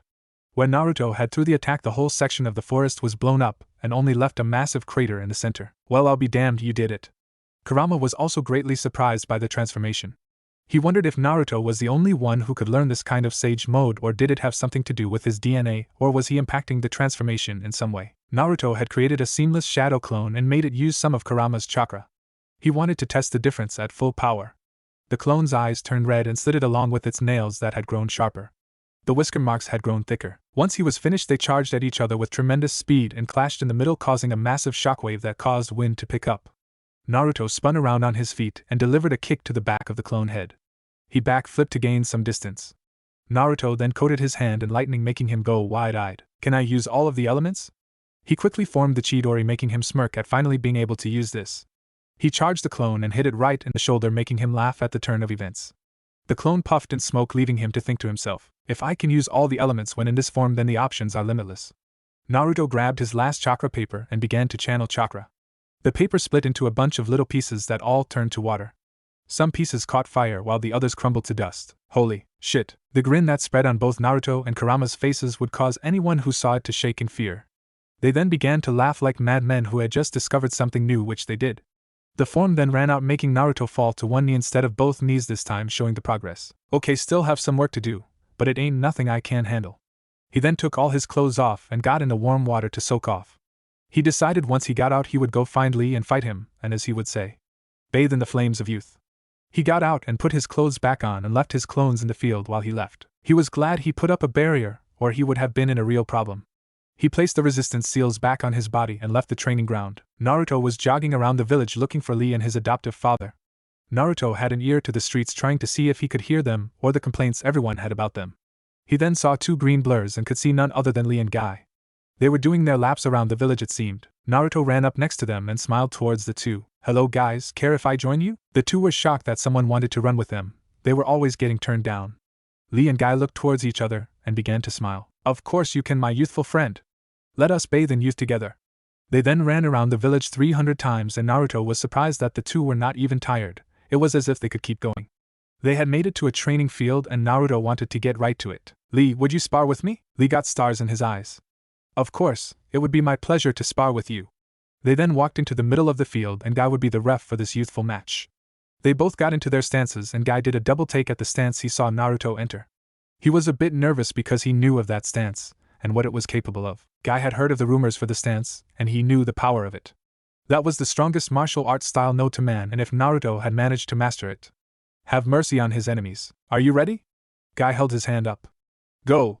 He drew his hand down, and the two charged each other, leaving clouds of dust where they once stood. Naruto was just starting to wake up from his sleep and his back was starting to hurt from sleeping on the ground. He tried to get up, but he saw Hinata sleeping soundly on his chest. She was even drooling a little bit. He chuckled at the cute sight in front of him. He was lucky he didn't go into puberty yet, or he would be dealing with morning wood. He was annoyed that he would have to deal with puberty once again. That meant getting boners at random times, getting hard while going to sleep. He tried to wiggle out of Hinata's grasp, but he forgot how strong her grip was. He swore that sometimes she was as strong as Granny Tsunade. That made him think about his mother and everything but blood. He knew she was hurting right now and he wanted to help her like he did last time, but right now he had to help himself first. He would live his younger life to his liking, unlike last time where he couldn't do that, to shoulder everything and overcome it. That was how he lived and it's how he brought peace to the world, and he would be damned if he didn't do it again. But he needed power in order to do those things, and it all started from here. He would take this time to have a strong start, and hopefully get to a good enough level. In order to do that though, he needed to get up and train, but someone was stopping him from doing that. Hina-chan, it's time to get up, Naruto said, rubbing her hair affectionately, making the girl smile in her sleep and snuggle closer to him. No, 5 more minutes. She spoke half asleep. Hinata-chan, it's morning, and we have to get up. I don't wanna. Just go back to sleep. You leave me no choice, Hinata. He got ready to use the final trump card. Free cinnamon buns outside, he said loud enough for her to hear. She got up immediately and had her Byakugan activated and was looking around for them. Where? She went outside to see nothing but animals looking at her like she was crazy. She then turned around and heard the sound of Naruto laughing and understood she was just pranked. She blushed in anger and charged back into the tent with Byakugan blazing. So you think that was funny, Naruto-kun? Hinata asked in a sweet tone, putting Naruto on edge because he knew that tone. Hey Hinata-chan, and no need to get upset. Naruto put his hands up while laying down. An aura of doom surrounded Hinata and she jumped on him, making Naruto yelp at her actions. She then put her hands up and got ready to deliver strikes to his gut. You leave me with no choice, Hinata said, getting ready to attack. Well, looks like the shoe's on the other foot this time. Hinata then began to deliver a barrage of strikes to his gut, making him laugh because she was tickling him, and it was always his weak spot. Hinata was laughing along with Naruto. He then gave her a loving smile that made her blush because she was able to see all the love for her in those sky blue eyes she loved so much. The love that she had wanted to see for years, and it was all for her. She then blushed even more when she saw the position they were in. Hinata was on top of him while Naruto had his hands on her hips. She squeaked and then jumped off of him with a mega red blush on her face. Sorry, Naruto-kun. Hinata looked down and played with her fingers, making Naruto only smile at the girl. Don't worry, Hinata-chan, how about I treat you to some breakfast as a sign of my apology? He gave her a smile that made her smile back. Is it cinnamon buns? I don't think that is good for breakfast. There is ramen. Good point. They then took a quick dip in the lake and put clothes back on so they do not smell like grass and sweat while trying to enjoy their breakfast. Once they have clothes on, they walk out to the forest looking and smelling better. Naruto had left a couple of clones behind to continue his training. When they made it to the village, they began to get stares again. More like they all looked at Naruto, but he just ignored it and kept walking while Hinata wondered why they all looked at them with such anger. She was a bit scared and held his hand for comfort, making Naruto give her a glance and smile that made her feel better. He turned his head so she couldn't see the dark look on his face. He released some Ki that made everyone in the area except for Hinata turn and go the other way with panicked faces. How that got their asses moving. Maybe if you had done this last time you wouldn't have had to deal with all of them. His guardian angel spoke in an amused tone. Yeah, but then they would only be afraid of me and I can't have that, so I won't do that all the time. Naruto responded back to his inner beast. He knew that if he only made them scared of him that would not work and he would end up like Gaara and his village. They came upon the bakery shop that Hinata loved so much, and she basically dragged him inside the store, making the storekeeper laugh. Welcome back, Hinata-sama. Shall I get you the usual? A kid who looked about 13 spoke from behind the counter. He had red hair that looked like a mix between purple. He had big yellow eyes with a black pupil, eyes filled with passion for cooking and making people happy. Yes, Soma, I will take the usual, Hinata said with a smile. Soma then noticed the boy holding Hinata's hand and smirked. Oh, you brought your boyfriend over. He teased, making Hinata go red as a tomato. No, I was just bringing him over. He said he would buy it for me. Hinata was a mess. She had let go of Naruto's hand and began to poke her fingers, looking down from embarrassment. Naruto and Soma then laughed it off, making her pout cutely. I'm Naruto Uzumaki. Nice to meet you. Naruto held his hand out for the boy to shake. I'm Soma Yukihira. It's a pleasure. He shook Naruto's hand and they smiled towards each other. I will go and get your order ready. It won't take long. He then walked off, leaving the two by themselves. So you two look like close friends. How long have you known each other? He was curious to know because this place was not here last time. Yes, we are good friends. I used to come here with my mother, and we would always enjoy the food they made. Soma would always work here with his father, but he has gone on some trip, leaving Soma to run the place with others. Hinata then became a little sad at thinking about her mom, who had died not too long ago after giving birth to Hanabi. Naruto, seeing this, walked up and gave her a hug. I'm sorry for bringing up painful memories for you, Hinata-chan. Hinata was blushing a storm at the close proximity of her and Naruto. Ever since yesterday he had been acting strange. She was not complaining though, she enjoyed spending this time with Naruto, and she even got stronger. Soma walked back out to see Hinata in the arms of Naruto with a dreamy smile on her face. He saw this and pulled out a camera. Snap! A flash of light and Naruto and Hinata turned to see Soma drying off a picture. He showed it to Hinata, who blushed and snatched the picture away before anyone could see. So he isn't your boyfriend? The smirking Soma asked teasingly. Hinata only took the food and left the restaurant, giving him the stink eye, making him laugh even more. Hinata-chan, what was the picture? Can I see it? He went to grab it, but Hinata moved it away from his hand. He tried to take it again, but she kept moving it away from his hand. Hinata then put the picture in her shirt and gave Naruto a smile. He only huffed and turned around, making Hinata giggle. Come on, Naruto-kun, let's eat. I am starving. Hinata then pulled some out and began to eat. Fine, but next time we are having ramen. They sat on a bench and began to eat in silence, just enjoying each other's company and the morning. Until a male Umbu drops in front of them. Higa-sama, Uzumaki-san, the Hokage wishes to speak with you. He put his hands on their shoulders and body flicker away to the Hokage office. Hokage office. When they appeared from the body flicker, the kids are a bit dizzy, but Naruto was able to shake it off pretty fast while Hinata stumbled a little bit. This was something the Hokage noticed and would keep for later. Umbu, you may leave. The Umbu bowed and left the same way he came in.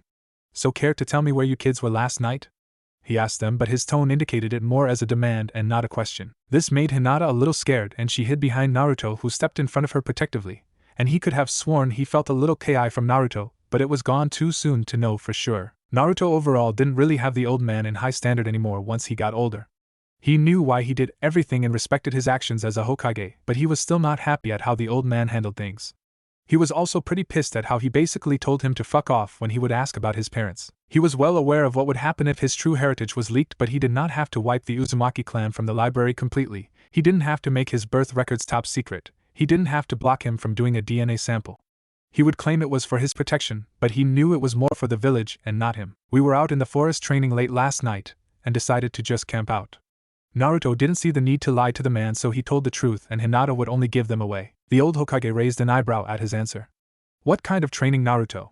He wondered if it was the same thing he would always see him doing. It's a secret.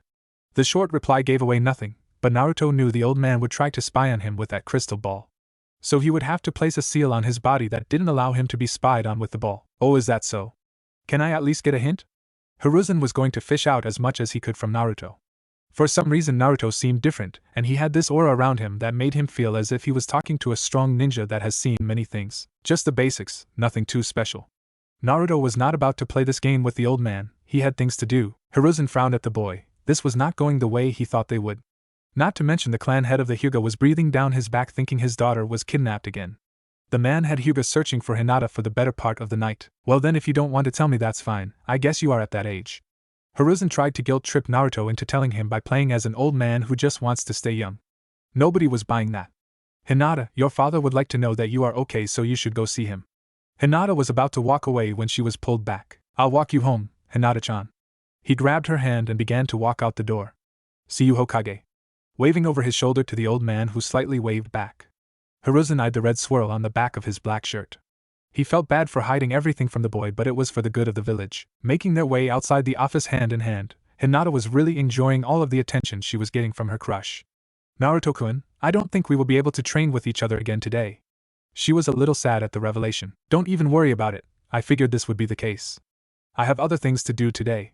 Just make sure you train hard at your clan house. He gave her a smile that made her give her own. Oh, one more thing, don't let people push you around either. If someone wants problems, smack the shit out of them. Naruto spoke to the girl in a serious tone so she could understand. Hinata gasped at that.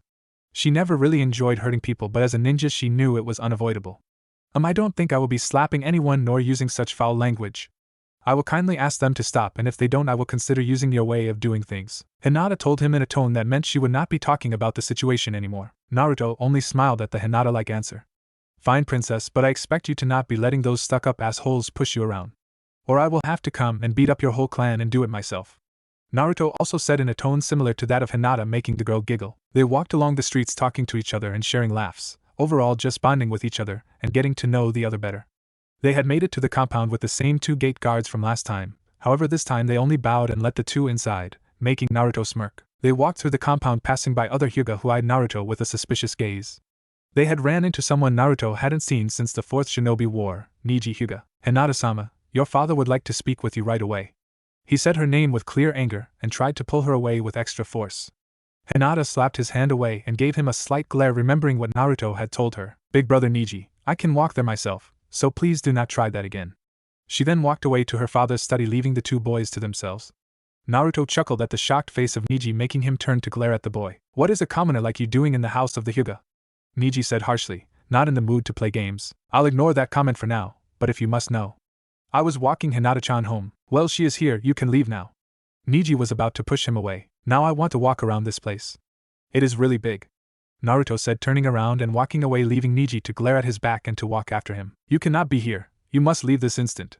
He walked next to Naruto and tried to grab his shoulder, but Naruto sidestepped and flicked him in the side of the head. Naruto then ran off, making Neji chase after him. Get back here! They then began to run all around the place, causing quite the commotion.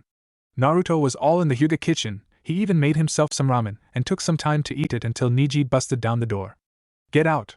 Naruto then took his ramen and ran off, still eating. He ran outside and transformed into a plant, making Neji and all the other Hyuga run past him and yell useless curses. Naruto, however, just chuckled and transformed back and picked up his ramen and began to walk off, humming a tune. He walked around until he found himself at a dojo and saw none other than Hanabi Hyuga in there training her little heart out. He silently made his way into the room and just watched her train and eat his ramen. Hanabi was going through stances for her gentle fist stance. She wanted to be just like her big sister, who was really good and always made time to spend with her even if she had a long day of training. Right when Hanabi was about to try and perform the 64 palms, she stopped when she heard a slurping sound. She looked to the side and saw Naruto eating a bowl of ramen and just watching her. How long has he been there? She got out of her stance and just looked at Naruto, who looked back. What are you doing here? Hanabi wanted to get this guy out of here so she could get back to training. Naruto only gazed back at her. He placed his empty bowl down and smiled at her. The last time I saw her it was without her eyes and she was calling me Ni-chan. Naruto just gave the girl a friendly smile. I was just walking around and happened to see Hinata-chan's younger sister. I just wanted to see you up close. You know Oni-sama. Hanabi was surprised that this boy knew her sister. Yes, we are great friends. Hanabi was now thinking who this guy was and no longer thinking about her training. Now why don't you get to training, little firecracker? He ruffled her hair, making the girl glare and sweat his hand away. Naruto only pinched her cheeks and pulled them, making the girl groan and tried to speak. Don't be taking that tone with me, my little firecracker. He ruffled her hair again. Niji then came through the dojo door with paint all over his face from a trap Naruto had set up. He glared at Naruto with anger and frustration. You! Niji charged ready to strike. He extended out his palm ready to strike Naruto in the chest. Naruto gently guided his arm to the ground, making Niji fall to the ground and giving Naruto the chance to throw a pink paint bomb at his back. I'll see you some other time, firecracker. He then ran out the room, having to escape the wrath of an angry Niji. Naruto was able to dodge all of the Hyuga and make his way back outside and began to finally do what he needed to have done. I need to buy some new equipment and get a custom-made mask to cover up my Sage mode. I will need to wear long sleeves to cover up all the runes and anything else that may appear with this new form. Speaking of that, I should probably train in it today. He made his way to the ninja shop that always sold the best gear. He made his way to the weapon shop called Golden Leaf. He walked in and a bell sounded over the door. He heard a girl's voice sound from behind the counter. He looked over and saw 2 brown buns moving under the counter. He smiled at knowing who that was.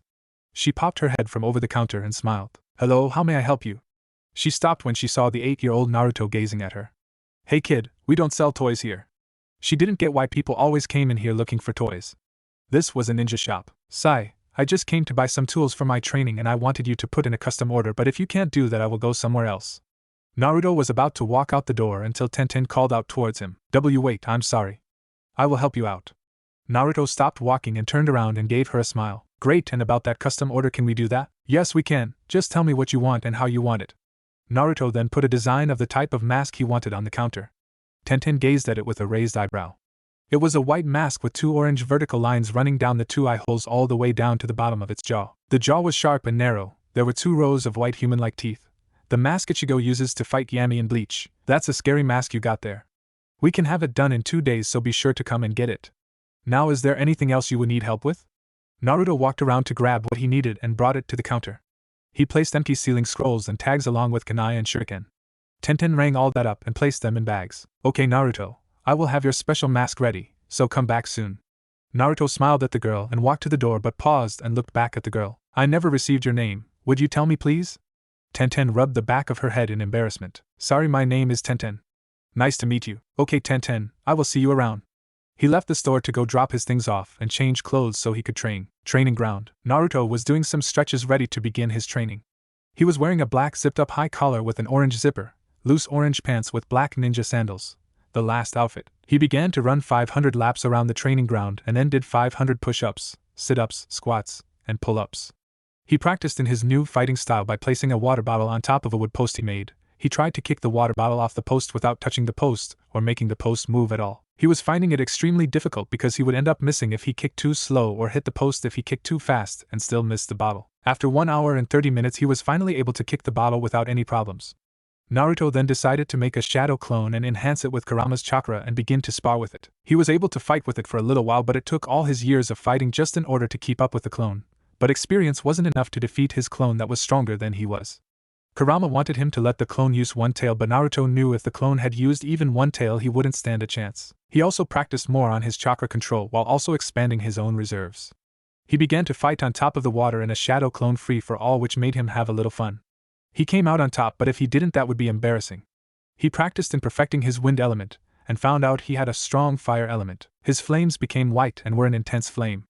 Naruto had no idea where the flame element came from, but he was not complaining, and would make the most out of what he had. Once he found out about his new element, he began to practice with his fire manipulation, and tried to burn a leaf with just his chakra. He didn't know too many fire jutsu, so he would have to go back to the library if he wanted to learn more or just wait for Kakashi to train him in more, but he knew Kakashi was a Sasuke fanba, and wouldn't really teach him anything.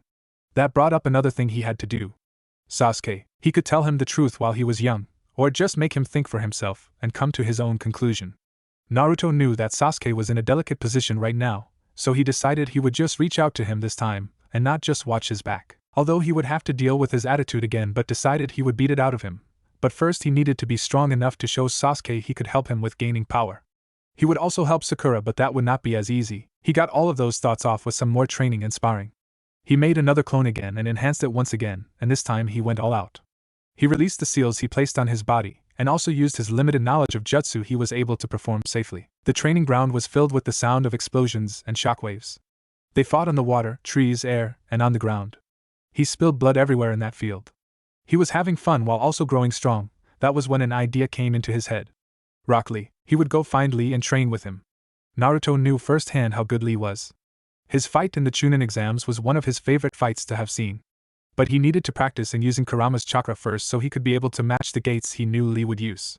Plus Kurama was nagging him about it as well. Naruto also had a clone working on Realm Heart, and the clone was able to walk around and do a little sparring before dispelling, leaving him with the knowledge. We can find Naruto with his shirt off in a half-lotus position in deep concentration.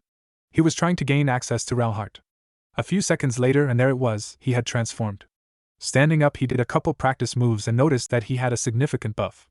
His speed and power had been enhanced tremendously. It feels good, I can feel the increase. He performed the Rasengan, and unlike last time he was able to use his wind chakra and create the Rasen Shuriken. He was even able to throw it, which made him and Kurama go wide-eyed at the ease all of that was able to be done. Holy shit, it worked. When Naruto had through the attack, the whole section of the forest was blown up and only left a massive crater in the center. Well, I'll be damned, you did it. Kurama was also greatly surprised by the transformation. He wondered if Naruto was the only one who could learn this kind of sage mode, or did it have something to do with his DNA, or was he impacting the transformation in some way. Naruto had created a seamless shadow clone and made it use some of Kurama's chakra. He wanted to test the difference at full power. The clone's eyes turned red and slitted along with its nails that had grown sharper. The whisker marks had grown thicker. Once he was finished, they charged at each other with tremendous speed and clashed in the middle, causing a massive shockwave that caused wind to pick up. Naruto spun around on his feet and delivered a kick to the back of the clone head. He backflipped to gain some distance. Naruto then coated his hand in lightning, making him go wide-eyed. Can I use all of the elements? He quickly formed the Chidori, making him smirk at finally being able to use this. He charged the clone and hit it right in the shoulder, making him laugh at the turn of events. The clone puffed in smoke, leaving him to think to himself, if I can use all the elements when in this form, then the options are limitless.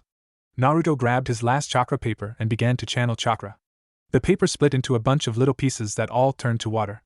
Some pieces caught fire while the others crumbled to dust. Holy shit! The grin that spread on both Naruto and Kurama's faces would cause anyone who saw it to shake in fear. They then began to laugh like madmen who had just discovered something new, which they did. The form then ran out, making Naruto fall to one knee instead of both knees this time, showing the progress. Okay, still have some work to do, but it ain't nothing I can't handle. He then took all his clothes off and got in the warm water to soak off. He decided once he got out he would go find Lee and fight him, and as he would say, bathe in the flames of youth. He got out and put his clothes back on and left his clones in the field while he left. He was glad he put up a barrier, or he would have been in a real problem. He placed the resistance seals back on his body and left the training ground. Naruto was jogging around the village looking for Lee and his adoptive father. Naruto had an ear to the streets trying to see if he could hear them or the complaints everyone had about them. He then saw two green blurs and could see none other than Lee and Guy. They were doing their laps around the village, it seemed. Naruto ran up next to them and smiled towards the two. Hello guys, care if I join you? The two were shocked that someone wanted to run with them. They were always getting turned down. Lee and Guy looked towards each other and began to smile. Of course you can, my youthful friend. Let us bathe in youth together. They then ran around the village 300 times and Naruto was surprised that the two were not even tired. It was as if they could keep going. They had made it to a training field and Naruto wanted to get right to it. Lee, would you spar with me? Lee got stars in his eyes. Of course, it would be my pleasure to spar with you. They then walked into the middle of the field and Guy would be the ref for this youthful match. They both got into their stances and Guy did a double take at the stance he saw Naruto enter.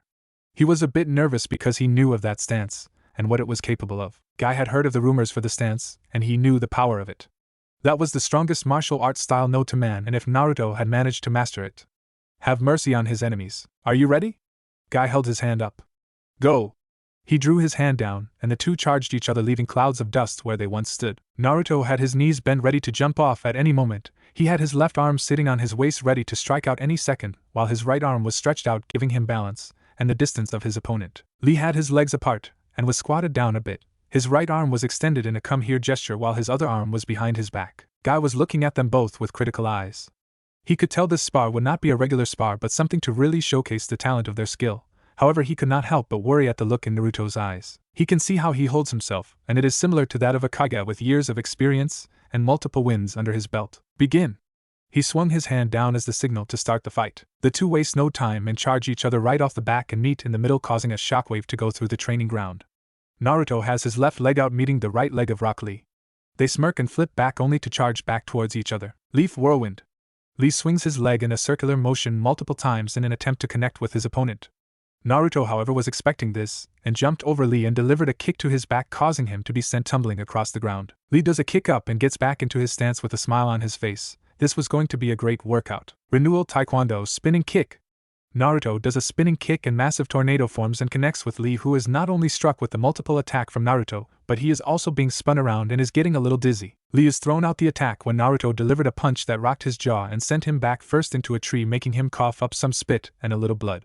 Lee isn't down for long though, as he climbs back to his feet and stands on shaky legs. I am not done. Lee rushes Naruto, who meets him, and they begin a fierce battle of taijutsu. For each attack Lee throws, Naruto would counter and receive an attack from Naruto that was 2 times harder. Lee threw a barrage of punches that were all aimed to knock Naruto on his ass. Take things slow, you are not who you used to be. Naruto sees the attacks coming and perfectly dodges all the attacks in a manner that would leave all the Hyuga jealous. He ducks, weaves and spins out of Lee's attack range. Rock Lee couldn't believe what he was seeing. Naruto was easily dodging all his attacks and hitting him with enough force to leave a mark. He wasn't going all out, but he was doing enough to where Genin would be pressed to dodge, but he moves as if he has been fighting his whole life. Guy was in a similar boat. He could see the way Naruto would move. He moved with confidence in his attacks while also keeping up his defense in a way that made it hard to land a decisive blow on Naruto to keep him down. Guy would also see the simple mistakes Naruto would make, like missteps or overextending, which would lead to Lee getting major hits on Naruto. He figured he would let Lee drop the resistance and fight with a little more power. Naruto was currently pressing Lee with an onslaught of attacks that he could barely put up a guard against. However, Lee saw Naruto's leg hesitate for a moment, and he used that moment to counterattack. Lee quickly did a sweep kick, knocking Naruto on his back, but he quickly rolled, avoiding the multiple stomps he would have received from Lee. Naruto did a spinnerini and caught Lee with the unexpected move, which gained him some breathing room. Guy took this chance to speak up and help his student. Lee, take them off. Lee was surprised but also happy because he was enjoying where this spar was going and wondered if he could use his secret technique. Without further ado, he reached into his orange leg warmers and pulled off the weights, and tossed them to the side, causing a massive explosion on the sideline. He was expecting Naruto to be surprised, but he only got a smile in return. Naruto knew what was coming and he wanted this. It was a good chance to test himself while also getting stronger at the same time.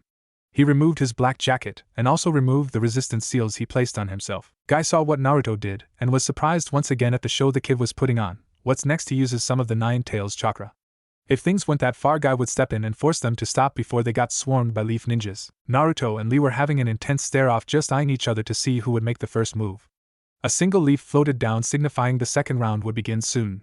As soon as it touched the ground, the both dashed off at high speeds. Dynamic entry. Goryo! Lee's attack connected with Naruto right into the gut, making him gasp, while Naruto's 2 quick kicks connected with Lee's head, snapping his head back. The two are sent back crashing into trees, causing a smoke cloud to pop up and shockwaves to vibrate through the training ground. They get up quickly with matching grins on their faces at having someone who could push them to their limits. Lee delivers a jaw-shattering punch to Naruto, whose head is snapped back, but he brings it back down with a headbutt to Lee. Naruto then gives Lee an open palm thrust to the gut, making him gasp for his breath. Naruto goes for a renewal front kick, however Lee sidestepped and delivered his own attack. Leaf Rising Wind. Lee crouches really low to the ground and delivers an upward kick to Naruto's chin, sending him into the air.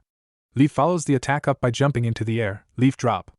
Lee delivers a dropping axe kick to Naruto's gut, sending him crashing into the ground with a boom and a cry of pain. Lee drops down to the ground outside of the crater Naruto formed. He was in his stance with a confident smile on his face. That should have done it. Lee was confident in his recent attack. He practiced that attack for hours on end, and he even had the scars to prove it. In the crater, Naruto was just laying there in pain, but he still had a grin on his face. Man, Lee is as strong as ever. He is really kicking my butt. I hit him, and he just comes back and does this brain-rattling attack. Naruto gets up to a knee in order to catch his breath some more. Just use my power, he won't be able to handle that. Kurama knew Naruto was giving his all in this fight, but it still wasn't enough to beat the bushy brow kid. I can't. If I use your power, everyone will get suspicious about me, and we can't have that right now. I just have to beat him with my own skill. He considered using Realheart but cancelled that idea because it would be just as bad as using Kurama's powers. He jumped out the crater, letting Lee and Guy see the state his body was in. Naruto's white shirt had been destroyed, leaving him in only his heavily damaged orange pants and dirty black ninja sandals. He had cuts and dirt all over his body and blood stains from him and Lee's fierce battle. Lee was not looking any better. His green jumpsuit had several cuts and blood stains mixed in with it, giving the jumpsuit a dirty green color. He had blood coming from his busted lip, just like Naruto, who had a nasty cut over his left eyebrow that was slowly healing. Lee and Guy were amazed that Naruto could still get up after an attack like that, but Lee simply smiled and got back into his stance. Naruto got ready to launch an attack he had learned. Twin Blue Dragon Kick. As Naruto stated, he swung his legs and 2 sky blue dragons with red eyes materialized and charged the wide-eyed Lee, who had to run and tried to avoid the attacks. But he just couldn't shake them, so he decided to face them head-on. Leaf Whirlwind. Guy widened his eyes at what his student was about to do. Lee Dan T. It was too late as the two dragons collided with him, causing a giant explosion. Guy had to shield his face from the force of the attack because it was pushing him back.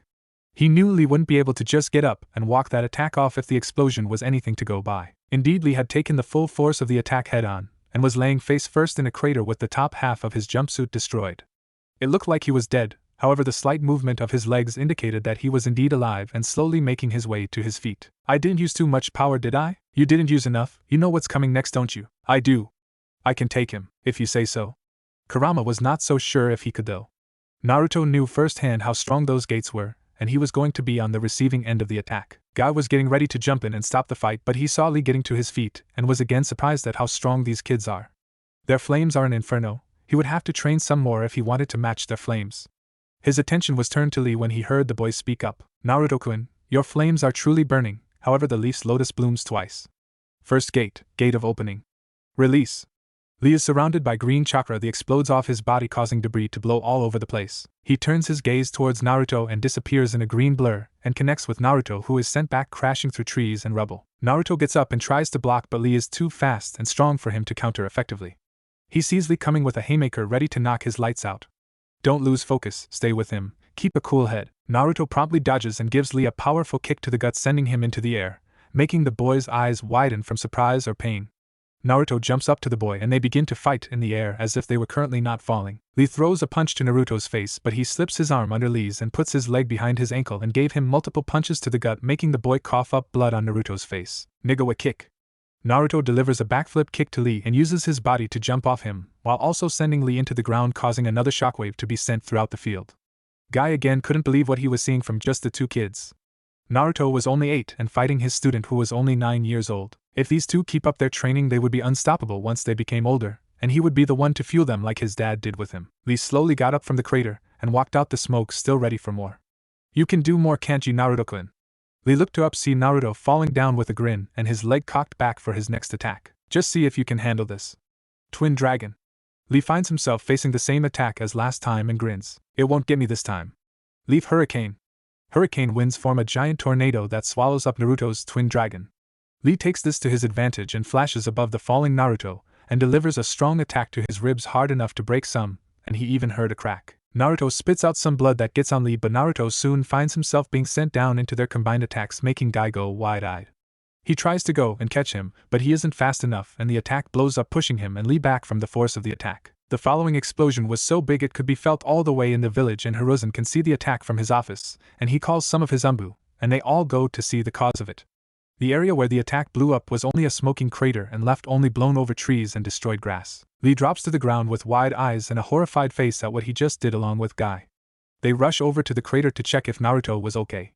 They can see Naruto back first with smoke coming off his body and blood covering his form. Guy drops down and picks the boy up, and that's when the Hokage and a squad of umbu appear and look around in surprise at what is going on. Guy, what the hell happened?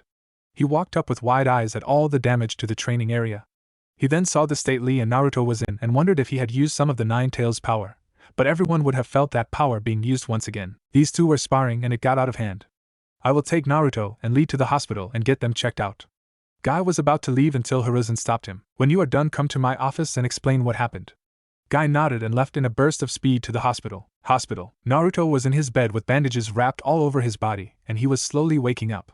Rock Lee was in a bed next to him in the same condition. Lee, was it worth it? I don't know. I can't even get up to use the restroom. Yeah, that dragon did hit you in the pelvis. That was very unyouthful. Naruto chuckled but stopped when it started to hurt. It wasn't my fault. You should have worn a cup in that damn jumpsuit of yours. Lee turned to him with a glare.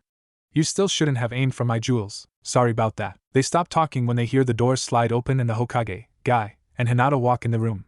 Both men are pushed out of the way when Hinata sees Naruto is awake. Naruto-kun. Hinata runs up to Naruto with tears in her eyes and worry written all over her face. Naruto-kun, are you feeling any better? She grips his hand tightly, giving herself comfort and confidence. Naruto only gives the girl a loving smile that makes her cheeks go a bit red. I am doing much better now that you are here, princess. The words cause the girl to blush brightly and Naruto chuckles, making her pout a bit. You wouldn't happen to have any of the magical cream, would you? He asked her in a joking tone. Hinata smiles at the question. Yes, I have some, and I told you it's called healing ointment. Hinata reaches into the orange vest she is wearing and pulls out the ointment. Just tell me where it hurts, and I will rub it in for you. She gives him a bright smile holding the glowing medicine that seems to have a chorus singing behind it. Naruto smiles at the girl and rips apart the hospital gown showing his developing muscled chest and healing body making Hinata eep and turn her head from embarrassment. Just put it on my ribs, Lee hit me pretty good there. He grins at the red-faced girl who has a bit of steam coming from her ears. Oh, okay. She puts some of the ointment on her fingers and reaches out to rub it in. She rubs it on his stomach and turns as red as a tomato making Naruto laugh at the girl. Stop laughing. Why you are moving too much. She got a little more comfortable at what she was doing and began to rub in the medicine more effectively but still had a blush on her face. The other occupants of the room are watching with amused faces at the young future couple who is off in their own little world. Hiruzen was going to interrupt them because he had questions and needed answers.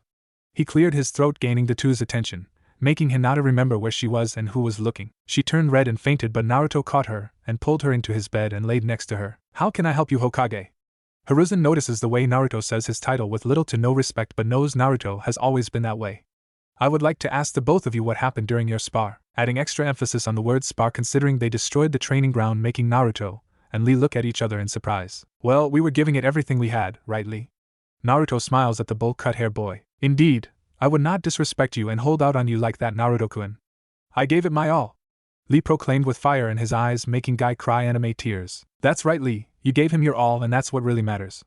They then hugged making the others in the room sweat drop. Hiruzen coughed again to regain control of the situation. That is good and all, but where did you learn to fight like that? I am aware of who is teaching Lee but I don't remember anyone teaching you, Naruto. Hiruzen turned an accusing and penetrating gaze towards Naruto who only gave him a glare of his own. Naruto already knew what he was trying to get at and in a way Kurama was teaching him but did it really count if he was only relearning what he already knew? What are you getting at? Are you saying I am being taught by someone or something?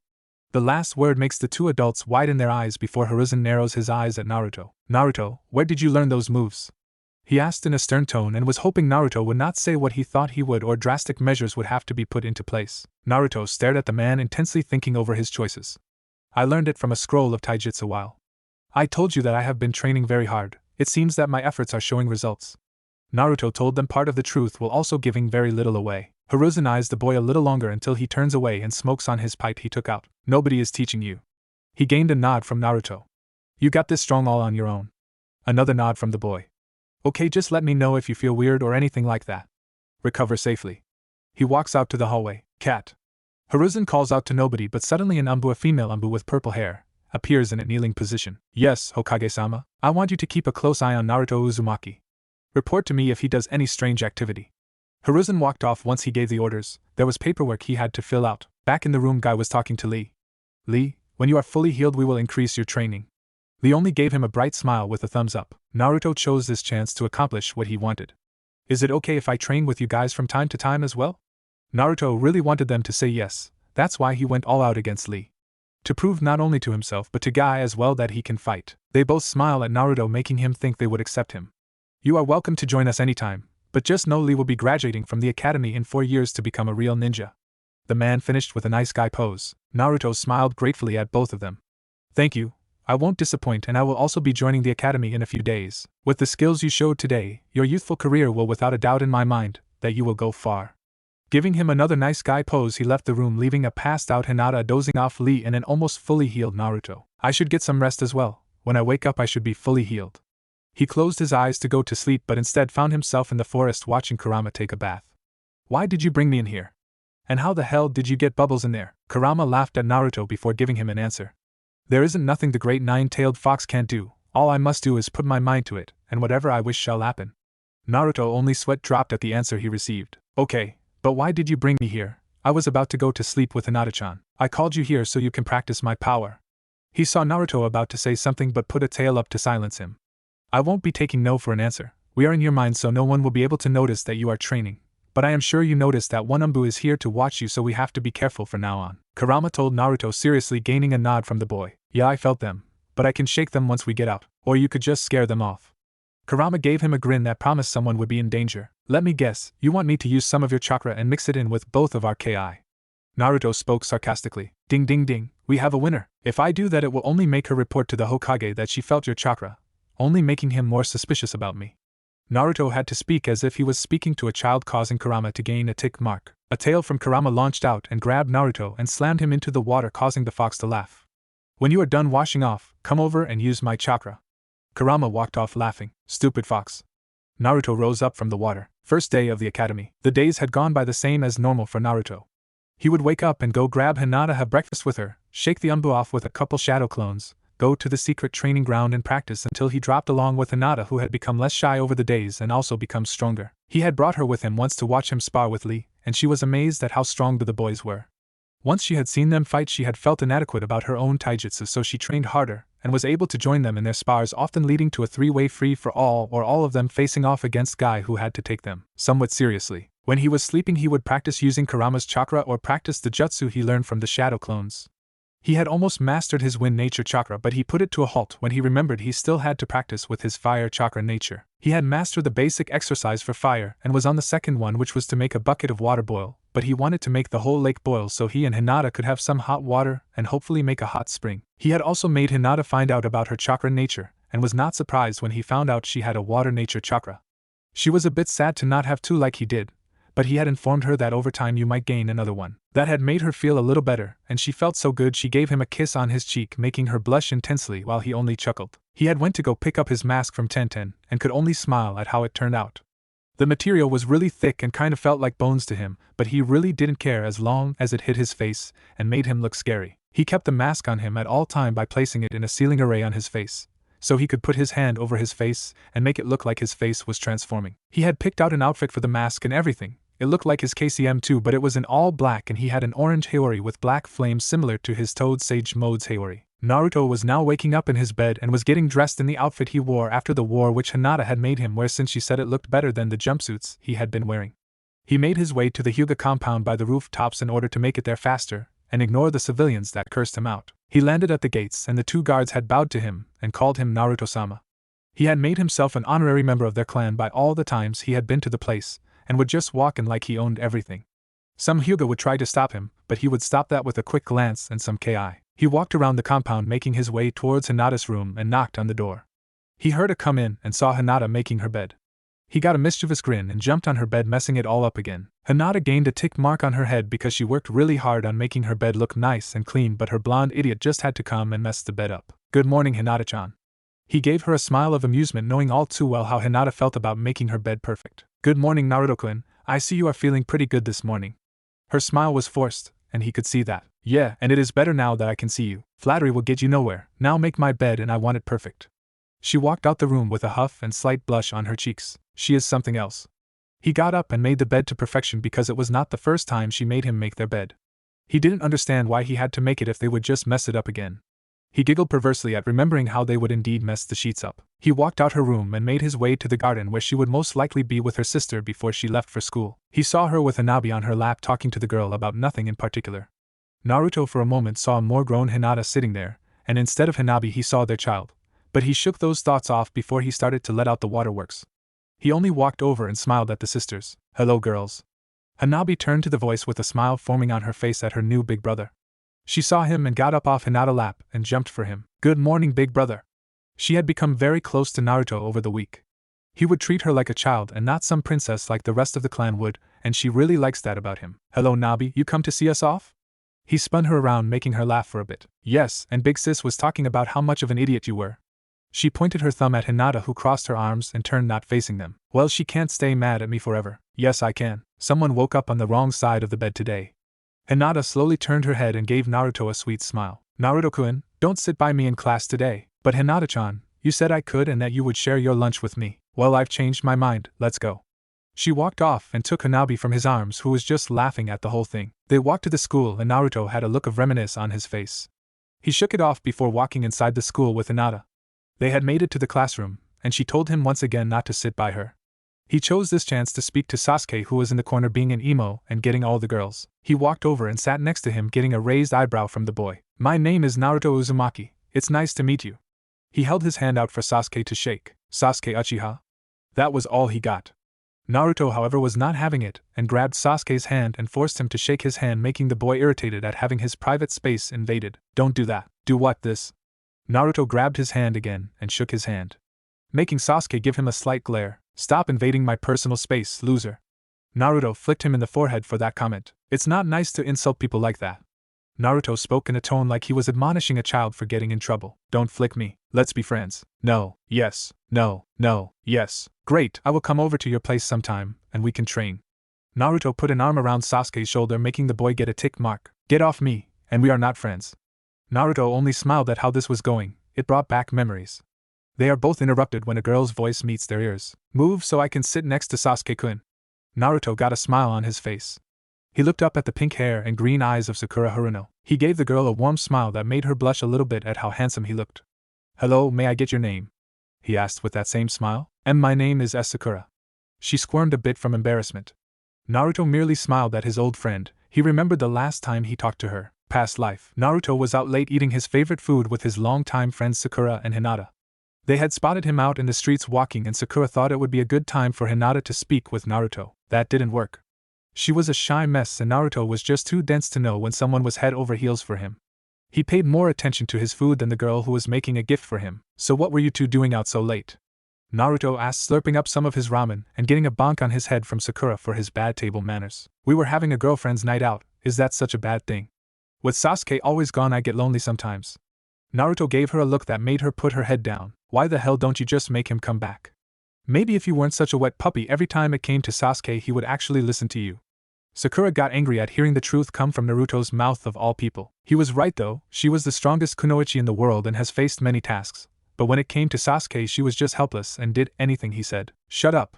She tried to hit him again, but he ducked and only gave her a foxy smile. Seems I am right again, Sakura-chan.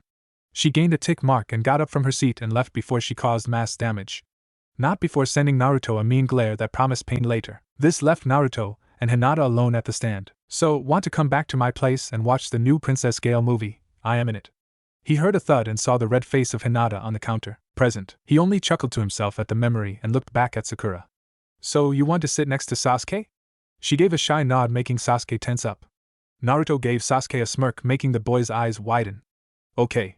He then got up and made room for Sakura, who took the seat immediately, and gave Sasuke a bright smile. Sasuke-kun, would you go on a date with me? Sakura had a bright smile on her face, and Sasuke let out a small sigh of defeat. For the last time. No. Sakura put her head down in sadness but quickly wiped it away. No worries, maybe some other time. Naruto chuckled to himself at pranking his friends. He then noticed he needed a seat and saw there was an open seat next to Hinata, who gave him a look saying don't you dare. He only smiled and walked up to her, but before he could sit someone got in his way. Hey there, hot thing, why don't you go on a date with a real alpha like me? A cocky voice sounded in his ears, one he knew all too well.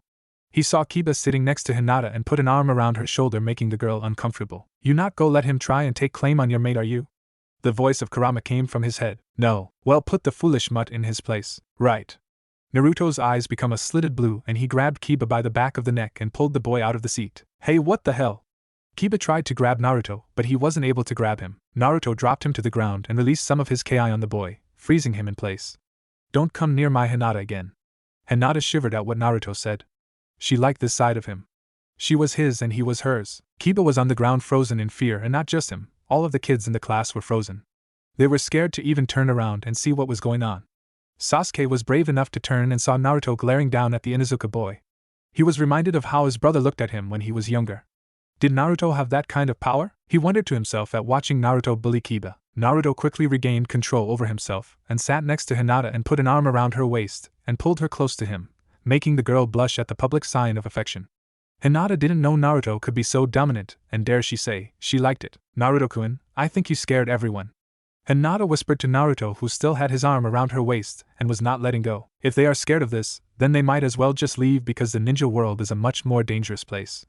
Most of the kids felt a bit angry at his words and hardened their resolve to become strong. He saw Kiba still looking at him and Hinata, so he showed his sharper than average K9s that looked more like fangs.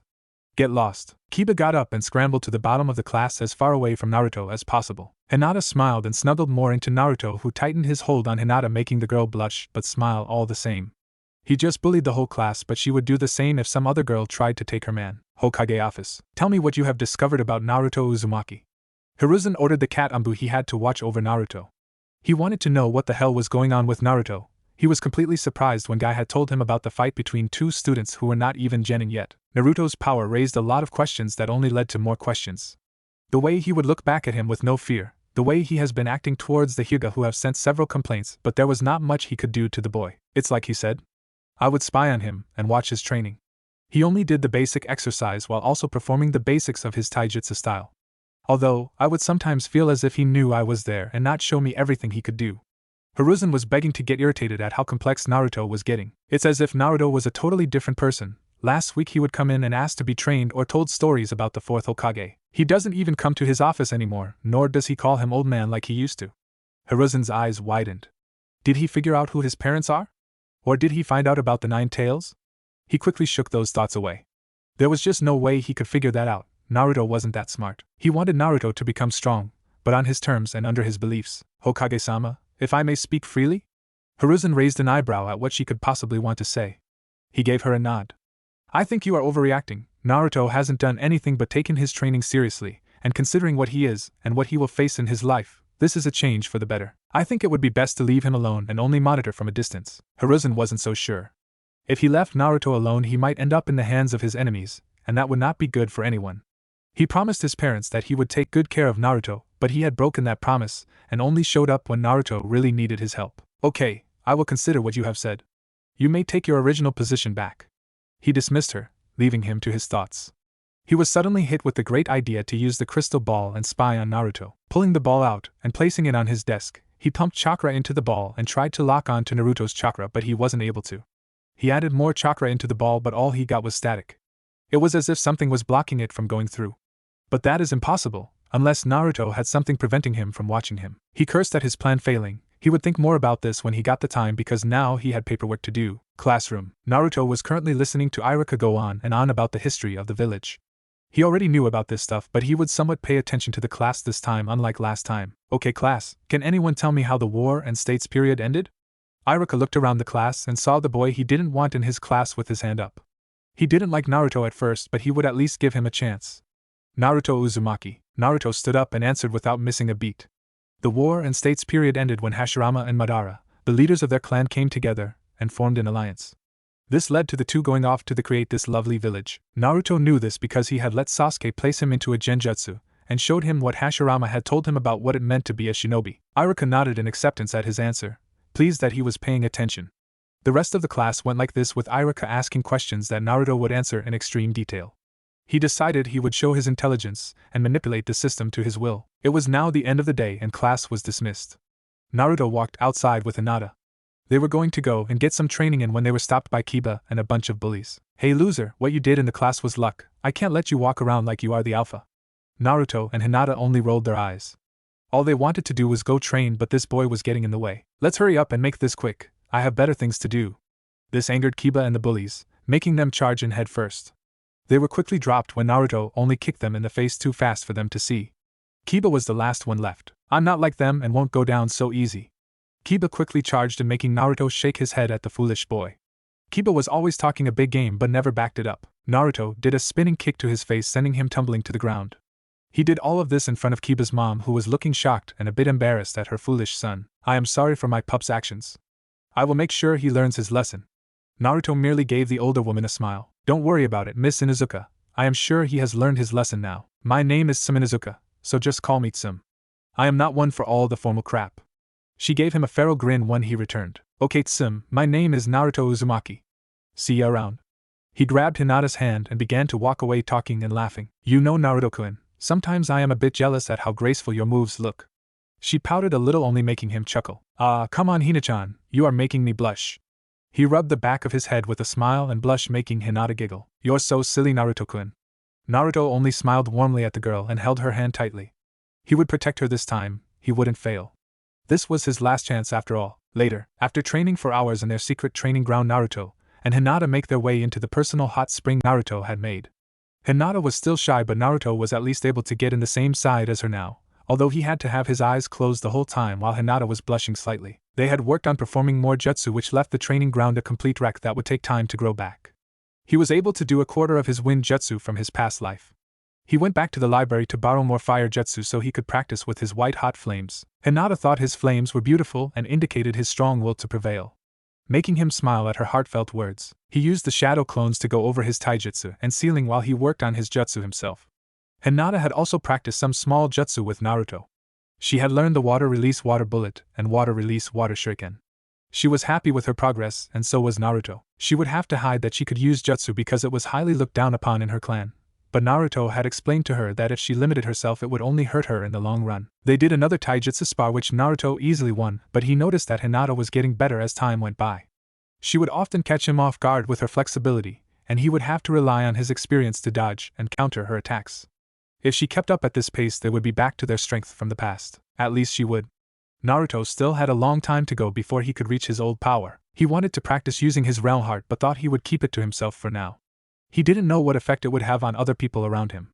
He was going to tell her about Kurama but decided he would wait until she grew up a little more. He also could feel Hiruzen trying to spy on him with the crystal ball and decided he would place one on Hinata so Hiruzen couldn't spy on her and catch them in this secret training place. "Hinata-chan, can I place a seal on you?" She gave him a questioning look. "What kind of seal?" He smiled. "Good, she isn't against the idea completely." He looked back at her. "It will stop the Hokage from spying on you and catch you training out here with me." She looked at him with those beautiful lavender eyes he loved so much. She made a quick thinking face that made her look up and tap her chin in thought. Naruto almost jumped and cuddled with her. "Do you already have the seal on you?" Hinata questioned Naruto, who nodded and showed her a seal on the bottom of his foot that had the kanji 4 jam on his right bottom foot. "And Naruto-kun, why did you put it on your foot?" "Well, nobody ever looks or sees the bottom of your foot, so nobody will see it. I also placed another seal over that one that makes it invisible." Hinata was impressed at how great Naruto seemed at seals. Maybe he would be able to help her with her dream for the clan. "That's a good idea. But if he noticed that he won't be able to locate me either, won't that just make him know you had something to do with it?" Naruto looked at her for a second. His face was blank just like his mind. How could he forget something like that? If the old man had connected the dots between the two of us, he might try to get the information out of Hinata in some way.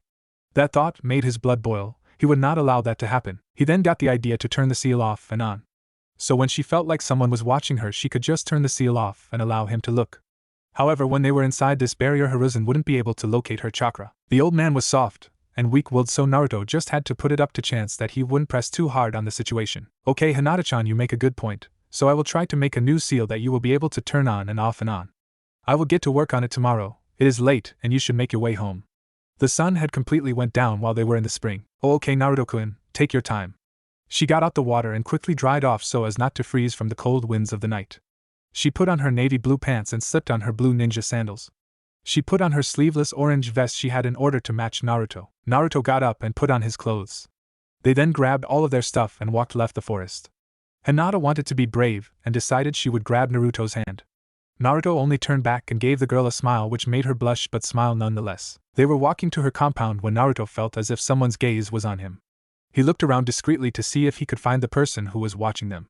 He didn't want to alert Hinata or the person watching them that he knew something was up. They had turned the corner, and that is when the person watching them striked. Naruto grabbed Hinata and jumped back from a hail of weapons coming to end their life. Naruto landed back and he saw someone drop in front of them covered in a black cloak and mask hiding their face. They had the figure of a grown man and possessed a jonin amount of chakra. He stepped in front of Hinata, who had gotten a little scared at the sudden turn of events. "What do you think you're doing?"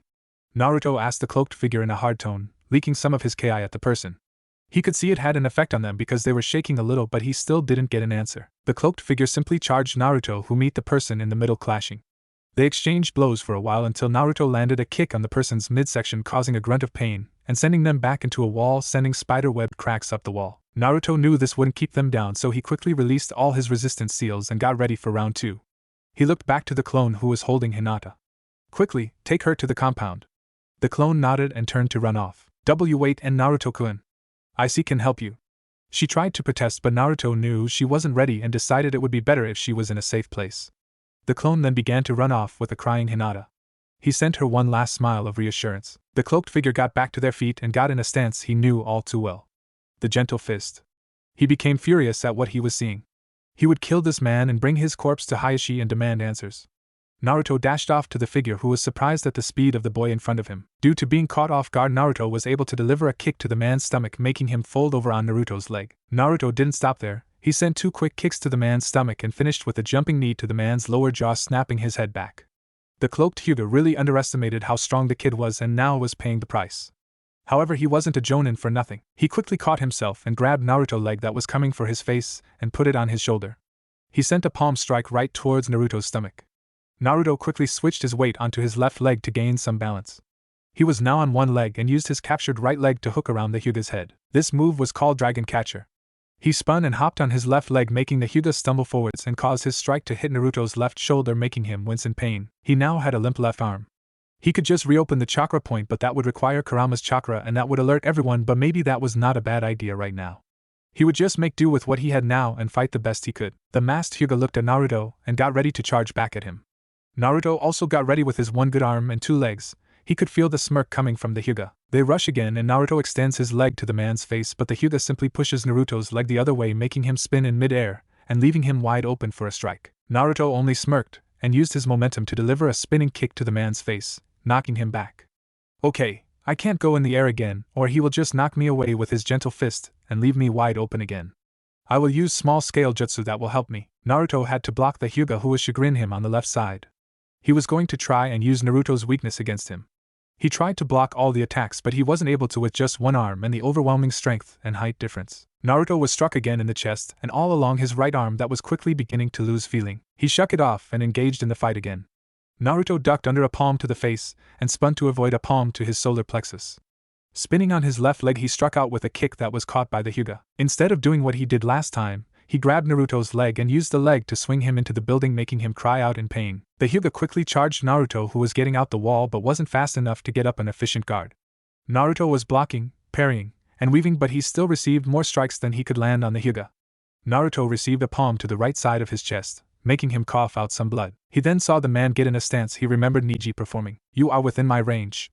Those were the first words he heard come from the man's whose voice sounded a bit scruffy and old, making him guess it was a Hyuga who was at least in their late 30s or early 40s. 8 trigrams 64 palms. Naruto was then relentlessly struck with the attacks that targeted all 64 chakra points, making him cough up more blood and spit to the ground. He could feel the Hyuga's arrogance and confidence. Naruto fell to the ground in his puddle of blood, getting it all on his face and clothes. It was then Naruto received the memories of his clone, and his eyes widened in horror, which quickly turned to rage. "Clone Naruto, don't worry, Hinata-chan, the boss will be fine. We just need to worry about getting you to safety." The clone was dashing across the rooftops with great speed while Hinata only shed silent tears. "But I see can help you, this is what we have been training for." She felt so weak again. Just like when she was kidnapped by the cloud and couldn't do anything to help. She wanted to help Naruto. She was strong. Right. The clone then stopped when 3 figures who were also covered in cloaks and wearing masks. "Where the fuck is the Umbu that are supposed to be out here?" The clone tightened its hold on Hinata, who looked up to see the others in front of them, and was a little shaken up at what she was seeing. They all stared at each other down for a moment, not making a sound. Only listening to the sound of Mother Nature, and the very faint sounds of the original Naruto's fight. Hinata activated her Byakugan to see if she could look through the mask. She wasn't able to, which made her eyes widen in shock. Those masks are made of a material our Byakugan can't see through. Only the Hyuga know of this secret. "So you are either Hyuga or hired assassins who were given this gear by the Hyuga clan." She didn't want to believe that her clan would try and have her killed, but had no other idea of what could be going on, so she kept her mind off that for a moment. They said nothing, only charged the two, making clone Naruto quickly jump away and gain distance, and started to run and get her to safety. The clone made a clone to perform quick jutsu, wind-style great breakthrough. The clone let off a strong gust of wind that pushed them back and gave him some room. Only one of them was able to withstand the attack, and he guessed he was the strongest out of them all. Your weak wind was only a slight breeze. The attack only seemed to blow his clothes and push him back and not throw him back like the others. It doesn't matter, a storm always follows the winds. Another clone appeared from the roof and shot a quick air bullet at the man who only dodged it. So he is a Hyuga. Fuck, I can't defeat him. His thoughts were quickly cut off when the other 2 Hyuga appear in front of him and launch their own attacks at him. 8 trigrams air palm. Naruto quickly shielded his body in front of Hinata in order to take the attack for her. The clone smiled at the shaking girl who had tears in her eyes. "You have to get out of here, Hinata-chan. I will come find you." The clone quickly dropped a smoke pelt that was infused with chakra to block their vision for a little while. He pushed Hinata out of the way and took the attack, allowing her to run while the smoke covered her. They tried to see through the smoke but were not able to and looked around to see if she could be spotted. "Hurry, we must find her." They all jump off to find the girl. Original Naruto. Naruto was livid. This would not be allowed. He struggles to his feet, shocking the Hyuga, who was surprised to see the boy getting to his feet. Naruto tried to suppress some of Kurama's chakra in order not to alert the village, but he was having a hard time with the combined anger of him and Kurama. He placed his hand over his face and released the seal for his mask. He put it over his face and activated his realm heart. His hair quickly grew past his neck, turning his hair white with golden tips and making his blue eyes an intense lavender. The golden runes quickly flowed down his body like a raging river, similar to how he was feeling. His glowing lavender eyes showed from behind the mask. Steam came from the corners of his mouth. He then spoke in a demonic voice that scared the shit out of the Hyuga in front of him. "You're dead." The man shivered but quickly shook it off and got in a ready stance. "I knew you were a D-demon. I will do the village a favor and kill you and that Hyuga bitch." He rushed towards Naruto, who only seemed to get more angry, and the cap that was holding his anger began to crack. Naruto easily dodged all of the man's attacks and delivered a punch to his jaw, shattering his jaw from the strength of his punch. Naruto stepped into the man's guard and delivered an elbow to his ribs, making the man bend down to a level Naruto could grab him. Naruto grabbed him by the back of his neck and pulled him down into his knee over and over again until the man's nose broke and blood began to pour. Naruto finished him off by snapping his neck without mercy. Naruto used his advanced senses to locate Hinata's chakra. He felt her distress and fear and quickly jumped off, leaving the Hyuga's dead body on the ground to go cold. Naruto then jumped through the roof and ran to Hinata's location. "Where the fuck are the Ambu? If they won't show, I will make them." He ran at Jonin level speeds, only a white blur across the rooftop. He then spotted the orange vest of Hinata running in the alleyway, but he also saw the other Hyuga right behind her. "No, she needs me. I have to save her." He then channeled a huge amount of chakra into his hand that sounded like 1,000 birds chirping. A huge Chidori was in his hand. It was so packed with chakra it weighed his arm down. The chakra was so bright it lit up a part of the night. The others turned at the spike of chakra and saw Naruto running towards them with a lighting-covered hand. He then disappeared from their vision until they heard the birds above them. "Chidori!" Naruto ran the attack through two of the Hyuga, killing them in an instant, but he was not able to reach the other one. The attack faded from his hand and he quickly dropped to a knee and coughed up some blood. The Hyuga took this chance to finish the mission and kill the Hyuga girl. He lunged towards her with his palm aimed to hit her in the heart, and kill the girl in an instant. Time seemed to slow down for Naruto. He felt deja vu at the situation all over again. It was the same as last time. Hinata was stabbed by pain, all because of him. He wouldn't allow things to turn out that way again. That is when he noticed everything around him seemed to have stopped. The blood that was in the air was stuck in place. He tried to touch it, but his finger couldn't reach the blood. It was being stopped. He however shook that off when he saw the man about to hit Hinata, who had her eyes closed. He quickly got to his feet and pulled a kunai from his pouch and tried to stab the man, but the same thing happened with the blood. He couldn't make contact with the man. So he merely got in front of Hinata and aimed the kunai towards the man's head, so when time moved again he would die in an instant. That was another problem. How did he stop whatever was going on? "Kurama, are you seeing this?" "I am, and let me be the first to say. Damn. You seem to have stopped time. That's cool and all, but how do I unfreeze it?" "I don't know, this is some complex shit. This new form of yours seems to be a lot more complicated than we imagined." Kurama was simply impressed at the potential this new Sage mode had. He was able to control all the 5 elements like child's play, similar to an Otsutsuki. He may be able to use all bloodlines because of this fact. Now the most recent one. He can freeze time but is unable to interact with frozen people or objects. Try to think of making time flow again. Naruto concentrated on making the time flow again. That was when the name of the move came to his mind, Static Void. He mumbled, and that is when time resumed once again. The Hyuga didn't even have time to blink. He saw the lavender eyes through the mask and barely caught a glimpse of the kunai that impacted his skull, killing him on the spot. Blood spurted out and landed on his mask. He turned around and saw a shaking Hinata. He quickly took off the mask and deactivated Realheart. He wrapped Hinata into his bloody arms. He sealed the mask back up and simply held Hinata, who cried into his chest. "Don't worry, Hinata-chan, I got you." He whispered into her ear softly. "Why?" She was able to get out between sniffs. "Why what? Why did they try to kill us?" She stopped crying and simply stayed in his arms. He wondered that too. Why did they come after the both of them? "I don't know, but we will find out. That isn't important right now, all that matters is that you are safe." He ran his hands through her midnight blue hair and placed her head on his shoulder. "And Naruto-kun, what was that form you were in? Your hair was white, you even used that strong lighting attack." She flinched a bit at remembering how Naruto killed those two so brutally. Naruto felt her start to shake and held her closer to him. "It is something I wanted to keep secret until I got a better handle on it. I need you to keep it a secret for me, okay?" She nodded. "Okay, Naruto-kun, it doesn't matter anyways. All that matters is that you are safe." She held onto him tighter. He chuckled lightly but quickly coughed up blood and fell to his back. "Damn, it seems forcefully opening my chakra points in this form did a number on me, not to mention all the attacks I did. Not to mention I was already tired from training today." He coughed a little more, making Hinata worry even more. "And Naruto-kun, you are hurt." Tears were coming to her eyes and not being able to help Naruto. He saw this and didn't want her to cry again. "Hinata-chan, do you have more of your magical cream?" He gave her a bloody smile. Hinata sucked in a breath, and the inside of her neck started to burn. She pulled out the magical cream with shaky hands. "I told you it's called ointment." She then began to rub it on his bruises, but it was washed away because of her tears and the rain that had suddenly appeared. She cried, but you couldn't tell if it was tears or from the rain. She held Naruto close to her, as he fell unconscious due to everything that happened tonight. This is the scene Hiruzen and a squad of Umbu appeared to see. Dead bodies and blood everywhere. The Hyuga heiress crying silently with a passed-out Naruto in her lap. He could see from here the bad shape the boy was in. Did he do all of this? I felt that build-up of chakra. But to think this 8-year-old boy did this. Naruto, just what are you not telling? He told the Umbu to search the area for anything that might help them with the scene at hand. He walked to the two kids. Come, we need to get you two to the hospital. He tried to pick up Naruto, but his hand was swatted away by Hinata. I will bring him there.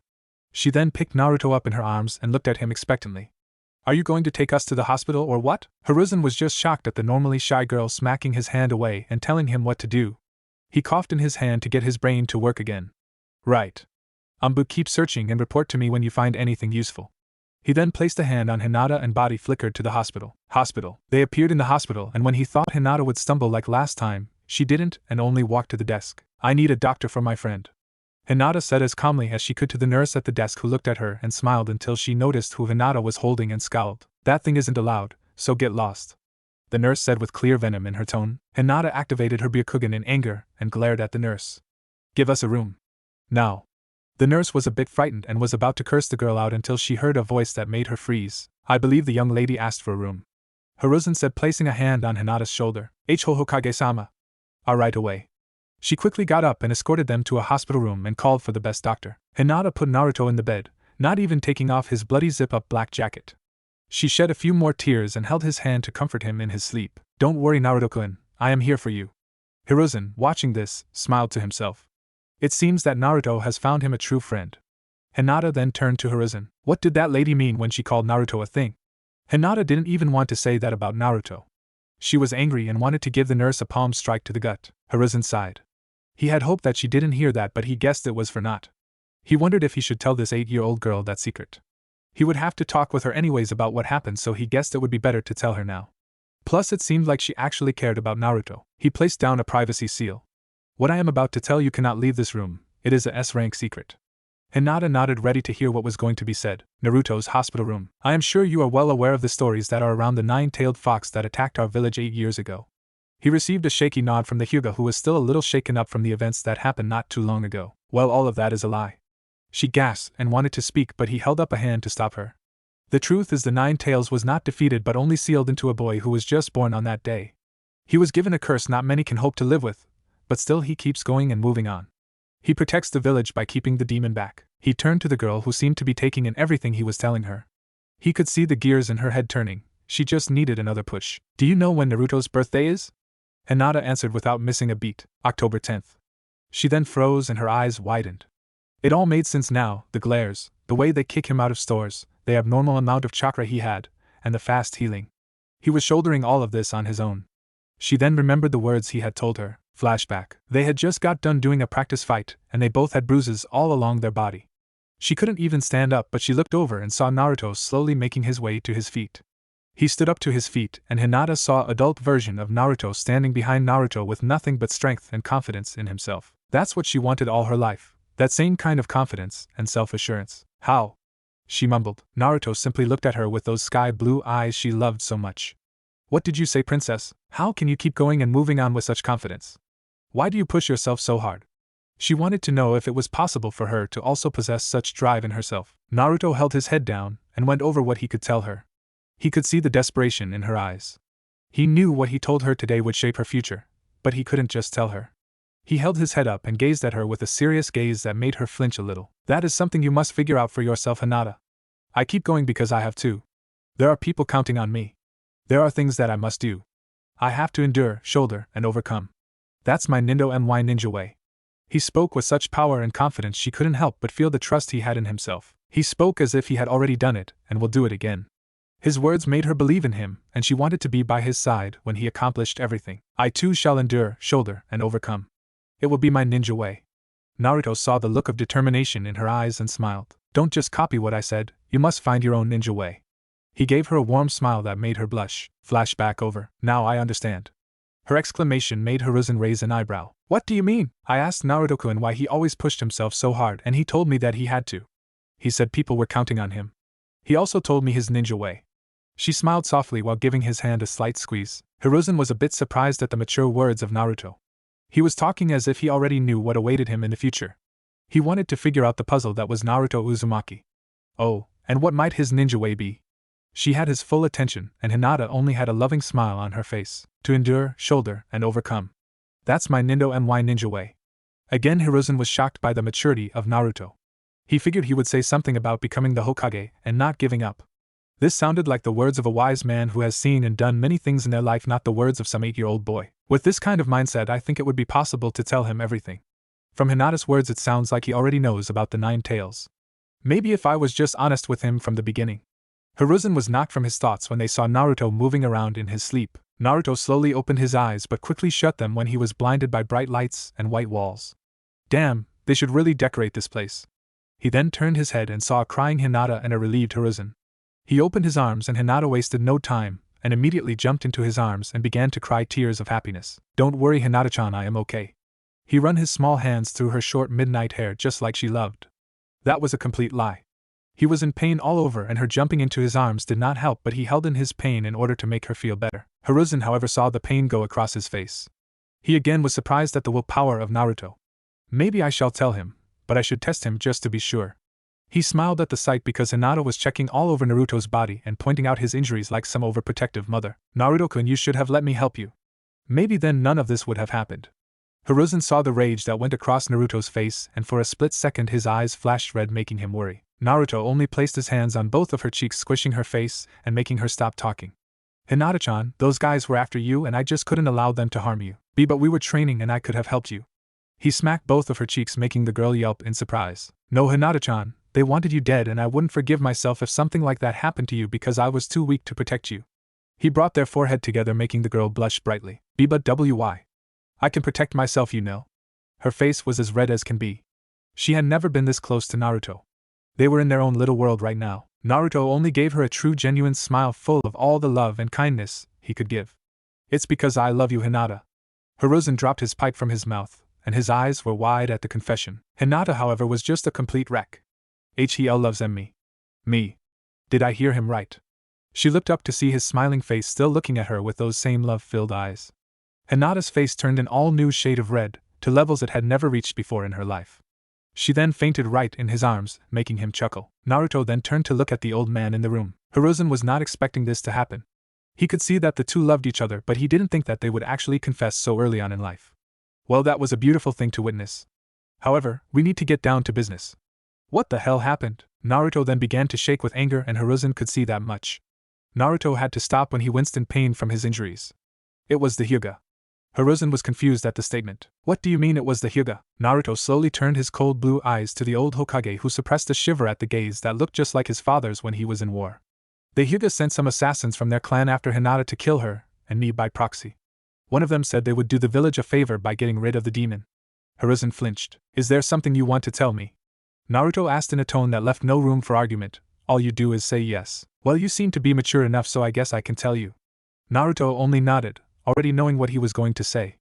On the night of your birth, the 4th Hokage sealed the 9 tails into you in order to save the village, making you a Jinchuriki or human sacrifice. He noticed Naruto was not fazed one bit. In fact, he seemed pleased, as if he was testing him. The professor. Thank you for telling me the truth. Is there anything else you feel I should know about? Hiruzen looked hesitant for a second, which Naruto saw and thought it would be a good chance to capitalize on. I just hope the 4th Hokage asked my father for permission before he sealed the 9 tails into me. Hiruzen looked up in shock at what Naruto was implying, and he was met with the smirking face of one Naruto. Why, you knew? Naruto only nodded with the smirk still on his face. Is that why you have been acting so distant and untrustworthy towards me lately? Naruto nodded again, smirk now gone and a frown on his face. Yes, you had no right to hide my parents from me. What child does not deserve to know who brought him into the world? I also know about my mother, and don't even bother asking how I know. Hiruzen put his head down in guilt. I did it to don't even say it was to protect me. He was sick of hearing that sorry excuse for everything. You were only protecting the village because you were scared I would tell someone and then the information would get out and IWA would come and attack just to kill me. I had to. You didn't. If you had told me that whole situation, I would have had a better understanding of the situation. I am sorry, but it's what I had to do as a Hokage. Naruto frowned at his words. That is why I was hiding this from you. You think just because it is for the good of the village it will justify your actions? No. Then you completely wiped the information about the Uzumaki clan from the whole village, and you have the nerve to wear the swirl on your back. Hiruzen flinched at that. It was something he didn't want to do but had to. Look, it's all in the past now and there is nothing we can do to change that. They both share a nod at those words. Now I have been training in secret with Hinata for the past weeks and have made great progress, as you can see. I didn't tell you because you would have thought it was the Nine Tails and tried to mess with my seal and only make things worse. I understand now. I indeed was thinking that. Yeah, the Umbra gave it away. Naruto smirked to the wide-eyed old man. Why, you knew she was there? Naruto's smirk only grew bigger. I am a censor. That was all Hiruzen needed for all of his questions to be answered. It was why he couldn't lock onto Naruto. Because he knew he was trying to spy on him and would do something to mess with his crystal ball. Okay, now back to the subject at hand. Hiruzen also turned serious again. I killed all 4 of the Hyuga assassins. I used all of my training to battle them and keep Hinata safe in the end. Hiruzen was shocked. Naruto killed 4 clan members of the Hyuga. This would cause an uproar with the Hyuga. I know what you are thinking. You think this will cause some kind of uproar in the clan, right? Hiruzen nodded. You are right. Hiruzen's face faltered. I know it will. He responded irritated. Yes, but I also saved the Hyuga clan's head daughter from death. That simply cannot go overlooked. I didn't see if they were main branch members, but I was hit with the 64 palms and I know that is a main branch technique, so one of them was a main branch Hyuga while the others were most likely side branch members forced to do it. Hiruzen was yet again shocked at the mind of young Naruto. He figured all of this out from just one battle. He held all of the cards right now. I will inform Hayashi if he already doesn't know. That is when the door was slammed open and in came the man himself. He quickly gazed around the room looking at the Hokage and a heavily injured Naruto who had a blood-covered Hinata in his arms. The man let out a sigh of relief that both Naruto and Hiruzen saw and smirked. Well, it seems the ice-cold clan head does care for his daughter. Naruto had that smirk he always had on when talking to the man. What happened, Naruto? I just got news that my daughter was attacked. Naruto only smiled at the man. Yes, we were attacked, but I killed them. Naruto's tone was dead serious. I am also glad that you seem to have nothing to do with this whole thing and actually care about your daughter. Hayashi raised an eyebrow at Naruto. And what if I did have something to do with it? That is when he was hit with some of Naruto's ki, which made his heart skip a beat from the suddenness. I would have had to kill you. Naruto spoke with blue eyes that were as cold as an ice glacier and had no remorse for his enemies. What the hell? How can he release such killing intent and bloodlust? Is this the Nine Tails? No, I don't feel it at all. Hiruzen was just being surprised again and again by Naruto today. Hayashi was much worse. He was releasing more ki than the time he first came to the compound. What the hell has my clan gotten themselves into with this boy? I can't believe it, he'd really kill me. Naruto quickly calmed himself down when he felt Hinata shiver from his ki. He would have to get her used to this when they would spar. He couldn't have her freezing up when she fights someone. He gently rubbed her hair, making the girl purr in her sleep, causing Naruto to gush at how cute it was. Sorry about that, I lost my cool. Naruto slightly bowed to the 2 men, shocking them both because he has never showed them any kind of respect. Don't worry about it, Naruto, it happens to the best of us. Hiruzen said. Hayashi watched how Naruto and Hinata acted and gave a slight smile. Once he got over Naruto's ki, of course. He then came to a decision. I approve. He was going to make sure his daughter was left in good hands. Naruto, I have a favor to ask of you. Naruto turned and looked at him. I want Hinata to stay with you. It appears she is much safer with you. But if you try anything, I will have to gentle fist your balls. He finished with a glare and some of his own ki, making Naruto smirk. Don't even worry about it. But if I am going to have another guest staying with me, I need a bigger place. He then looked at Hiruzen, who seemed to get the message. Okay, I will upgrade you to a nice apartment. Naruto nodded. That isn't what he wanted, but he could wait a little longer. He waited 16 years last time, what's a little more? Be sure to check the bodies of the Hyugas I killed. The 2 nodded. I will be in here for a while, so have the apartment ready when I get out. Now move along. He then pulled Hinata closer to him, who smiled in her sleep, making him smile as well. He made himself comfortable and went to sleep with her, both with smiles on their faces. The 2 men leave the room. That Naruto will be a great ninja, Hiruzen said with a gentle smile on his old face. You're telling me he killed 4 Hyuga by himself? The elders are not going to like this. Hayashi was about to pull his hair out in frustration. Hiruzen chuckled. He would also have problems with his own council. Just remember, you owe Naruto this one. Yes, I know, but my clan won't feel the same way. Well, they will think twice before sending people after your daughter again. But you must remember you are the clan head and they listen to you, not the other way around. That's what Naruto would say, so just do what Naruto would. Hiruzen then walked off chuckling. Wow, me the great Hyuga clan head taking the words of an 8-year-old boy. He walked back to his compound in shame. Next day, you have 4 broken ribs, internal bleeding, your chakra coils are also damaged, you have torn muscles especially in your legs. A female doctor with long midnight black hair that was pulled in front of her chest and tied in thick braids. She had slightly pale skin with ocean blue eyes willed with kindness, but had a hidden bloodlust beneath the ocean floor. This was Retsu Unohana, the head doctor of the hospital and one of the best doctors in the world. She was currently reading off the damage to one Naruto Uzumaki. When can I leave? Naruto did not want to stay in this place. He was a bit curious about who this doctor was though. She was not in the hospital in his other life. He could also feel the power she kept hidden. He had a feeling there was more to her, but he would mind his business. She was a very nice person after all, when she was not threatening his life with that damn smile of hers. Unohana giggled to herself. She really liked this Naruto Uzumaki. She had heard about how much of a troublemaker he was but figured it was just people talking bad about him because of what he contained. She thought he was quite mature for his age. She also felt a hidden power around the boy along with a certain aura that just made her want to follow him.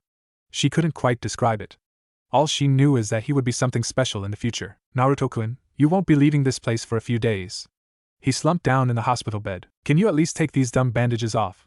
They were itchy and he liked to feel his skin. It's something he hated about that damn fake arm he had. It took him a long time to get comfortable with it. No, we have to keep that handsome face of yours in good shape for your little girlfriend. She would see how Hinata would come in here and spend hours talking to Naruto. She even wanted to sleep with him so he wouldn't get lonely. They both laughed at that. When she had woken up, she had asked him if what he said was all a dream. She was overly joyed when she heard it wasn't and gave him a big hug and a small kiss on the cheek, making her blush. She isn't my girlfriend, not yet at least.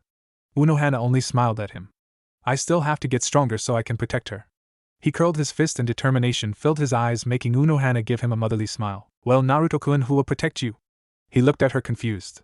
She also wants to be strong enough to protect you as well. You can't keep babying her. She is a ninja as well, so she will face danger in her life and you won't always be there to protect her. I know that. I just worry about her, you know. Unohana brought him into a soft hug. Yes, I know, but the bird has to leave the nest sometime. She ruffled his hair a bit, making him pout while she only chuckled. Get some rest, Naruto-kun. She left the room, leaving him alone. Kurama, will I really be in here for as long as Dr. Unohana says I will? Yup, you got messed up pretty bad. Your body is really damaged right now. You literally stopped time, Naruto. Your body is not strong enough to handle such things.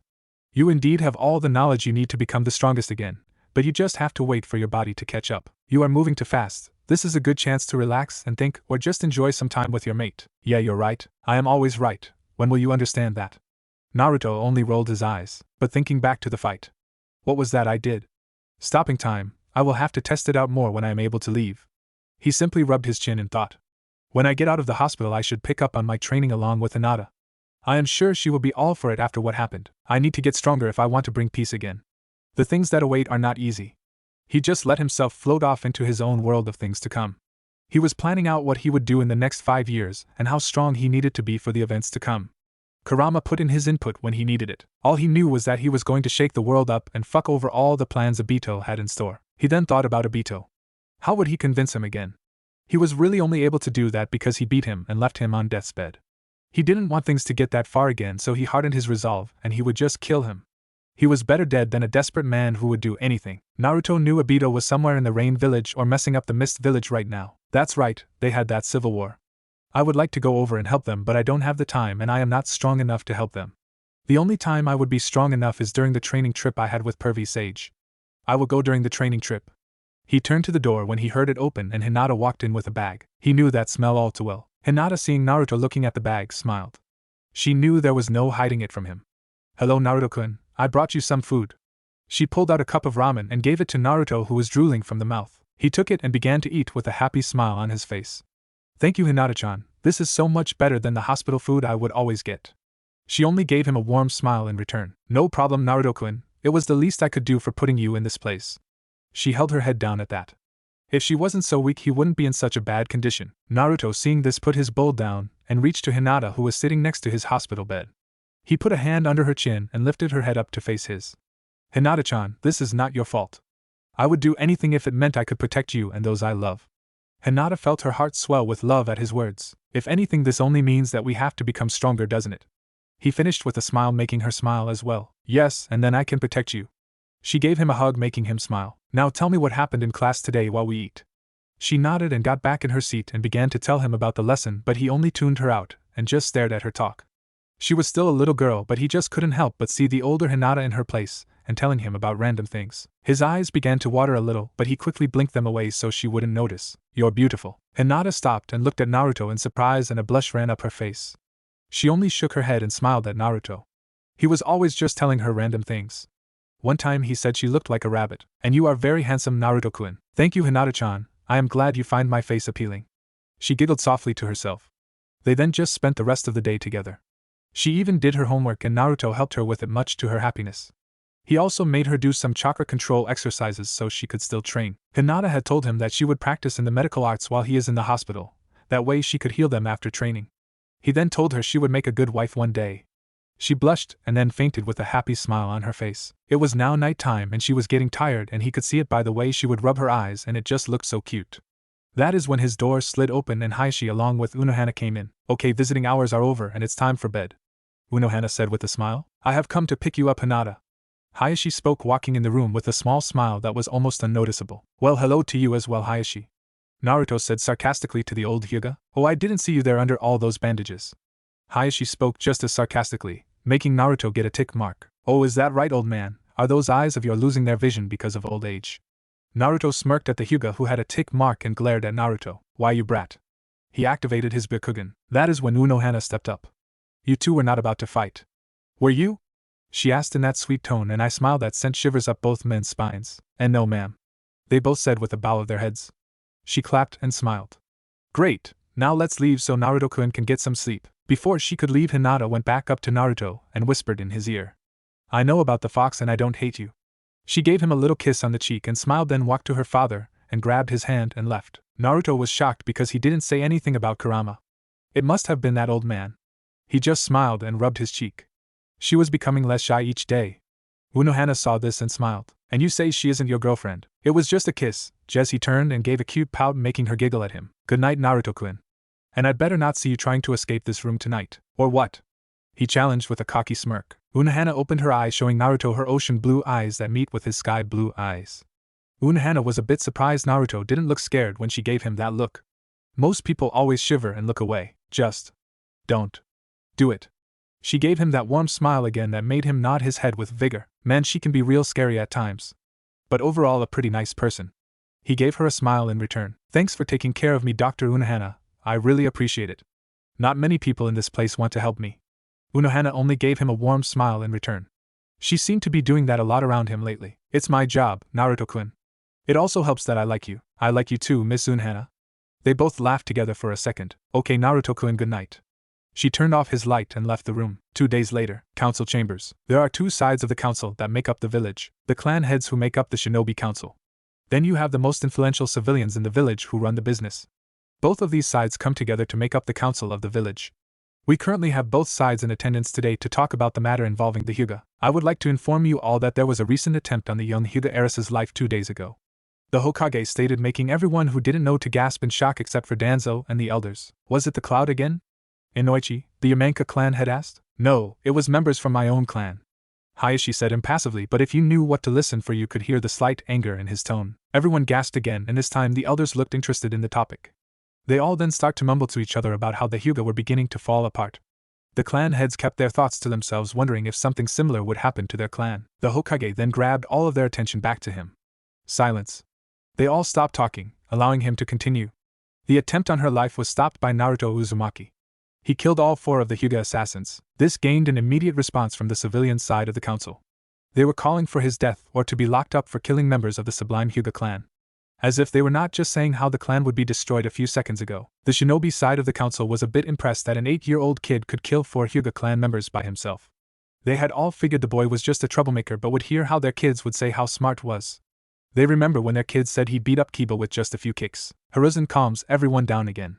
I have asked Naruto to come and tell us the story. He then motioned for Guard to go and tell Naruto to come in. A little while later the door opened and Naruto walked in with his black collar zip up with an orange zipper. He had it open, showing he wasn't wearing a shirt under that. He had bandages wrapped around his torso. He was wearing loose-fitting black jogging pants with black-orange slippers. He waved to everyone but looked at the civilian council in confusion. Hokage, who are these people? The Hokage coughed to cover up his laugh along with the clan heads. Naruto didn't remember any of these guys in his past life. There was only the council for the clan heads and Hokage.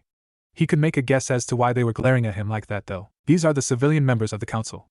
Hiruzen answered Naruto's question with a straight face. Naruto raised an eyebrow. We have a civilian council in a ninja village? That doesn't make any sense. The civilians were surprised that this boy would dare say something like this while the clan heads nodded with Naruto. "You brat, show some respect," a member of the civilians said in outrage. Naruto only ignored him and looked at the old man. "So can I tell you the part of my story?" He got a nod from the old man. "It started when we were just coming from a late-night training season and we were walking to the Hyuga compound. I had felt someone watching us and began to look around discreetly as to not alarm Hinata-chan or the Hyuga who were after us. The ninja of the room were impressed that he would stay calm in a situation like that, and not run away like most kids would. Once we had got to a certain location, they attacked by throwing a barrage of ninja tools at us, but I grabbed Hinata in time and backed up. That was when a main branch Hyuga dropped down, and we started to fight, while I let a shadow clone take Hinata away. This shocked the ninja that an 8-year-old boy could know and perform a jutsu like that. How do you know such a jutsu, boy?" Danzo demanded. Naruto gave him a side glance. He knew exactly who this was, and Naruto knew he had to die. "Use my name when you speak to me. Show some respect to your betters." Danzo tapped his cane on the ground. "If that's how you want to put it. I am your better because I hold your life in my hands." He patted his stomach to make sure they all got the message. Everyone was surprised that he knew of the secret except for Hiruzen, who already knew, but he didn't think that he would reveal such information to the council. Danzo narrowed his eye at the boy. He was not supposed to know about that. Another reason why Hiruzen was a fool for telling him such things. "Is that a threat?" Naruto only smirked. "Try me, bitch," the Hokage then interrupted. Danzo used his name. "And Naruto, please get back to what you were saying." Naruto smirked at Danzo, who gritted his teeth. "Right. Once I had finished off the Hyuga with a snap of his neck, I quickly made my way towards the others in order to save Hinata. I had finished 2 of the Hyuga with a small lighting jutsu to the chest and stabbed the other in the head with a kunai." He was glad to avoid telling them how he learned the shadow clone jutsu, and hoped they would just allow him to leave before asking how he knew a lighting jutsu. "Where did you learn a lighting jutsu from?" Choza, the clan head of the Akimichi, asked. Naruto sighed in his head. "I visited the library and looked at the jutsu and viewed the jutsu that was available. I practiced the low-level jutsu until I was able to get it done." Choza nodded, amazed that the boy could do so much while his son could only do the basics and eat. The other clan heads were the same, while the civilians had to admit they were impressed. "If that is all, I will be going. I am still recovering." He left the room and went to the new apartment he had received from Hiruzen. He had come to tell him while he was in the hospital. Hayashi had already dropped Hinata's things off at his house, while Naruto would have to use some shadow clones to go and grab his things. He had made it to the apartment complex. His and Hinata's room was located on the 2nd floor. He went up the concrete stairs and made it to the oak wood door. He knocked on it softly, and he heard the sound of feet shuffling and boxes being knocked over.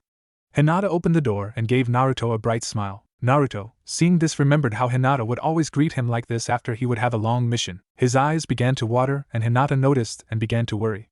"And Naruto-kun, what's the matter?" She pulled him inside. "It hurts." "What hurts?" she asked worriedly. "My injuries." He grabbed her and pulled her into a tight hug, making Hinata surprised at the action, but she hugged him back just as tightly. "I need some more of your magical cream." He felt a pinch on his side, making him yelp in pain. "I told you it's ointment. Sit down and I will fix you right up." Naruto smiled. "Thanks, Doc." Hinata only smiled and began to work her magic. They both had smiles on their faces and just began to talk about useless things, just enjoying each other's company. 5 years later, Naruto and Hinata were currently in the bed, snuggled up to each other. Hinata was sleeping on her side, and Naruto had his arms wrapped around her waist and his head on her shoulder. Their legs were tangled underneath the covers along with one of their hands. Over the 5 years, Hinata had really become a whole new person. She was no longer that shy girl, but had her moments. She was still the nicest person and had that smile that could just melt the hearts of men. She had grown her hair out longer to where it reached the bottom of her neck and enough to tie it in a ponytail. Hinata had grown from her being a short, soft-spoken girl to become a brave and compassionate young woman. Naruto hadn't really changed much. His hair had grown longer, but he had kept it short and spiky so Hinata could run her hands through his hair. His face had lost most of its baby fat and was more lean. His body had also developed much to his and Hinata's enjoyment. Hinata's body had also developed due to training with Naruto all the time. Her once flat chest was now a noticeable size bigger, making Naruto enjoy to lay his head on her chest. They had also become much stronger, to the point where Naruto could defeat his past self after he defeated Kakazu. He would often use his past self to measure his and Hinata's progress. Kurama was very pleased about this. He always said he didn't want a weak container, and Naruto needed to be strong like he once was. Naruto had advanced in his fighting style renewal Taekwondo. He was now on the recoilless section of the scroll that opened up a whole new path for his martial arts. However, when he had been practicing in his style, he had begun to lose the fights to Hinata over and over. She had begun to get used to his powerful kicks and started to counter him with her own new style, the flowing fist. She would use her flexible body and water nature chakra to always avoid his kicks and get close into his guard and deal serious damage. This led to him discovering the weakness to his style, which was close combat, which made absolutely no sense to him. How could a martial art about fighting be weak in close combat? This led to him going to Guy-sensei for help. They had fought to see if he could find out what was wrong with him. Guy had discovered that Naruto was more of a person who used his fist more than his kicks. To solve this issue, Guy gave him a scroll called Full Contact Karate. Naruto had fell in love with the style. He loved using his kicks, but there was nothing better than socking someone in the mouth. He mastered both style in 5 years with the help of thousands of shadow clones and Hinata's help, who had also begun to use shadow clones once she had got enough chakra for the jutsu. She was only able to make 30, but that was good enough for her at 13. Once he had mastered the style, he had begun to defeat Hinata once again, much to her unhappiness. It was solved, however, with a couple of kisses and cinnamon buns, and she was all good, much to his happiness. He had also practiced more with his realm heart. The things he had discovered he could do with the form was astounding. He was able to use all bloodlines due to gaining perfect chakra control and being so connected to chakra as if he had eaten a chakra fruit. When he had first discovered this in a spar with Hinata, let's say they were both surprised. Flashback. Water release torrent technique. Hinata slammed her hands to the ground and giant water waves rushed towards Naruto, who was currently in realm heart. He had told Hinata about the form and she had said he looked like an angel, making him laugh. However, now he wasn't laughing. A shadow clone of Hinata appeared behind him and also went through hand signs. Lighting balls. The clone then begins to throw a volley of balls towards the giant wave coming, making it glow blue with electricity. You're in trouble now. Kurama's laughter sounded in his head. Yeah, I noticed.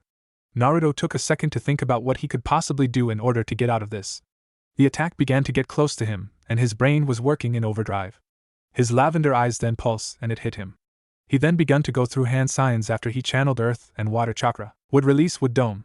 A wood dome formed and covered Naruto from the attack that collided with his attack seconds later.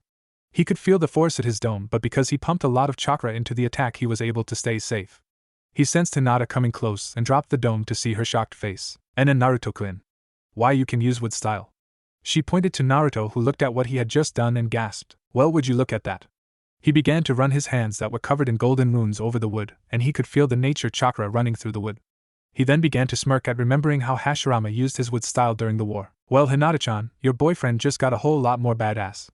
He grabbed her into a hug and spun her around, making her giggle. Don't go getting a big head, Naruto-kun. It wasn't too long ago I was just kicking your butt. She flicked him in the forehead, making him rub the spot with a pout on his face until a grin came on his face. Speaking of butts. He then slapped Hinata's butt, making her yelp and blush. You seem to be developing nicely. He grinned at her, making her blush even more, and she put her face on his chest so he couldn't see the blush on her face. Naruto, you know this means more training, right? Yes, I am well aware. I wonder if I can use any other bloodlines. He then remembered Haku and began to channel water and wind nature chakra to form a small ice saban. Well, what do you know about that? Hinata lifted her face from his chest and looked to see Naruto holding a ice saban. Did you just make that? Hinata asked, touching the saban. Yes, I did. You are just full of surprises. Naruto smirked and pulled her back into his arms. But you love me. He then planted a passionate kiss on her lips, making her smile back. I sure do. She gave him another kiss, and he dropped realm heart, and they began to train some more. Flashback end. He wasn't to the level of Hashirama with his wood style, but was at least at Haku's level with his ice style. He had used other bloodlines, but this did not mean he stopped working on his other training. Once his body was developed enough, he began to use Kurama's chakra and was able to use Four Tails easily. He would have to weaken the seal in order to use more, but he would wait for Jiraiya so he could just unlock the seal completely. He and Hinata had overall become very strong. Hinata was without a doubt a high A to low S rank ninja when she went all out.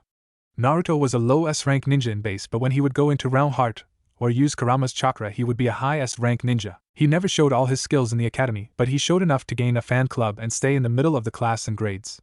He had shown enough so he could be placed on a different team, hopefully Hinata's team. He would replace Kiba's spot on Team 8. Now it was time to get up. It was graduation day. Hinata opened her eyes to feel Naruto holding her to his chest. She smiled. She had really come to love Naruto over the years. At first she just had a crush, which evolved into love when he saved her and confessed his love to her. She turned over to gaze at his sleeping face. She looked at him lovingly. Naruto-kun, it's time to wake up. She spoke in a soft and gentle voice. Naruto only mumbled in his sleep. We have to get up for class. He groaned in his sleep. Can I just send a shadow clone? It wouldn't be the first time he had done this. If he and Hinata still had some more training to do, he would send a clone and they would train the day away. No, it's our last day.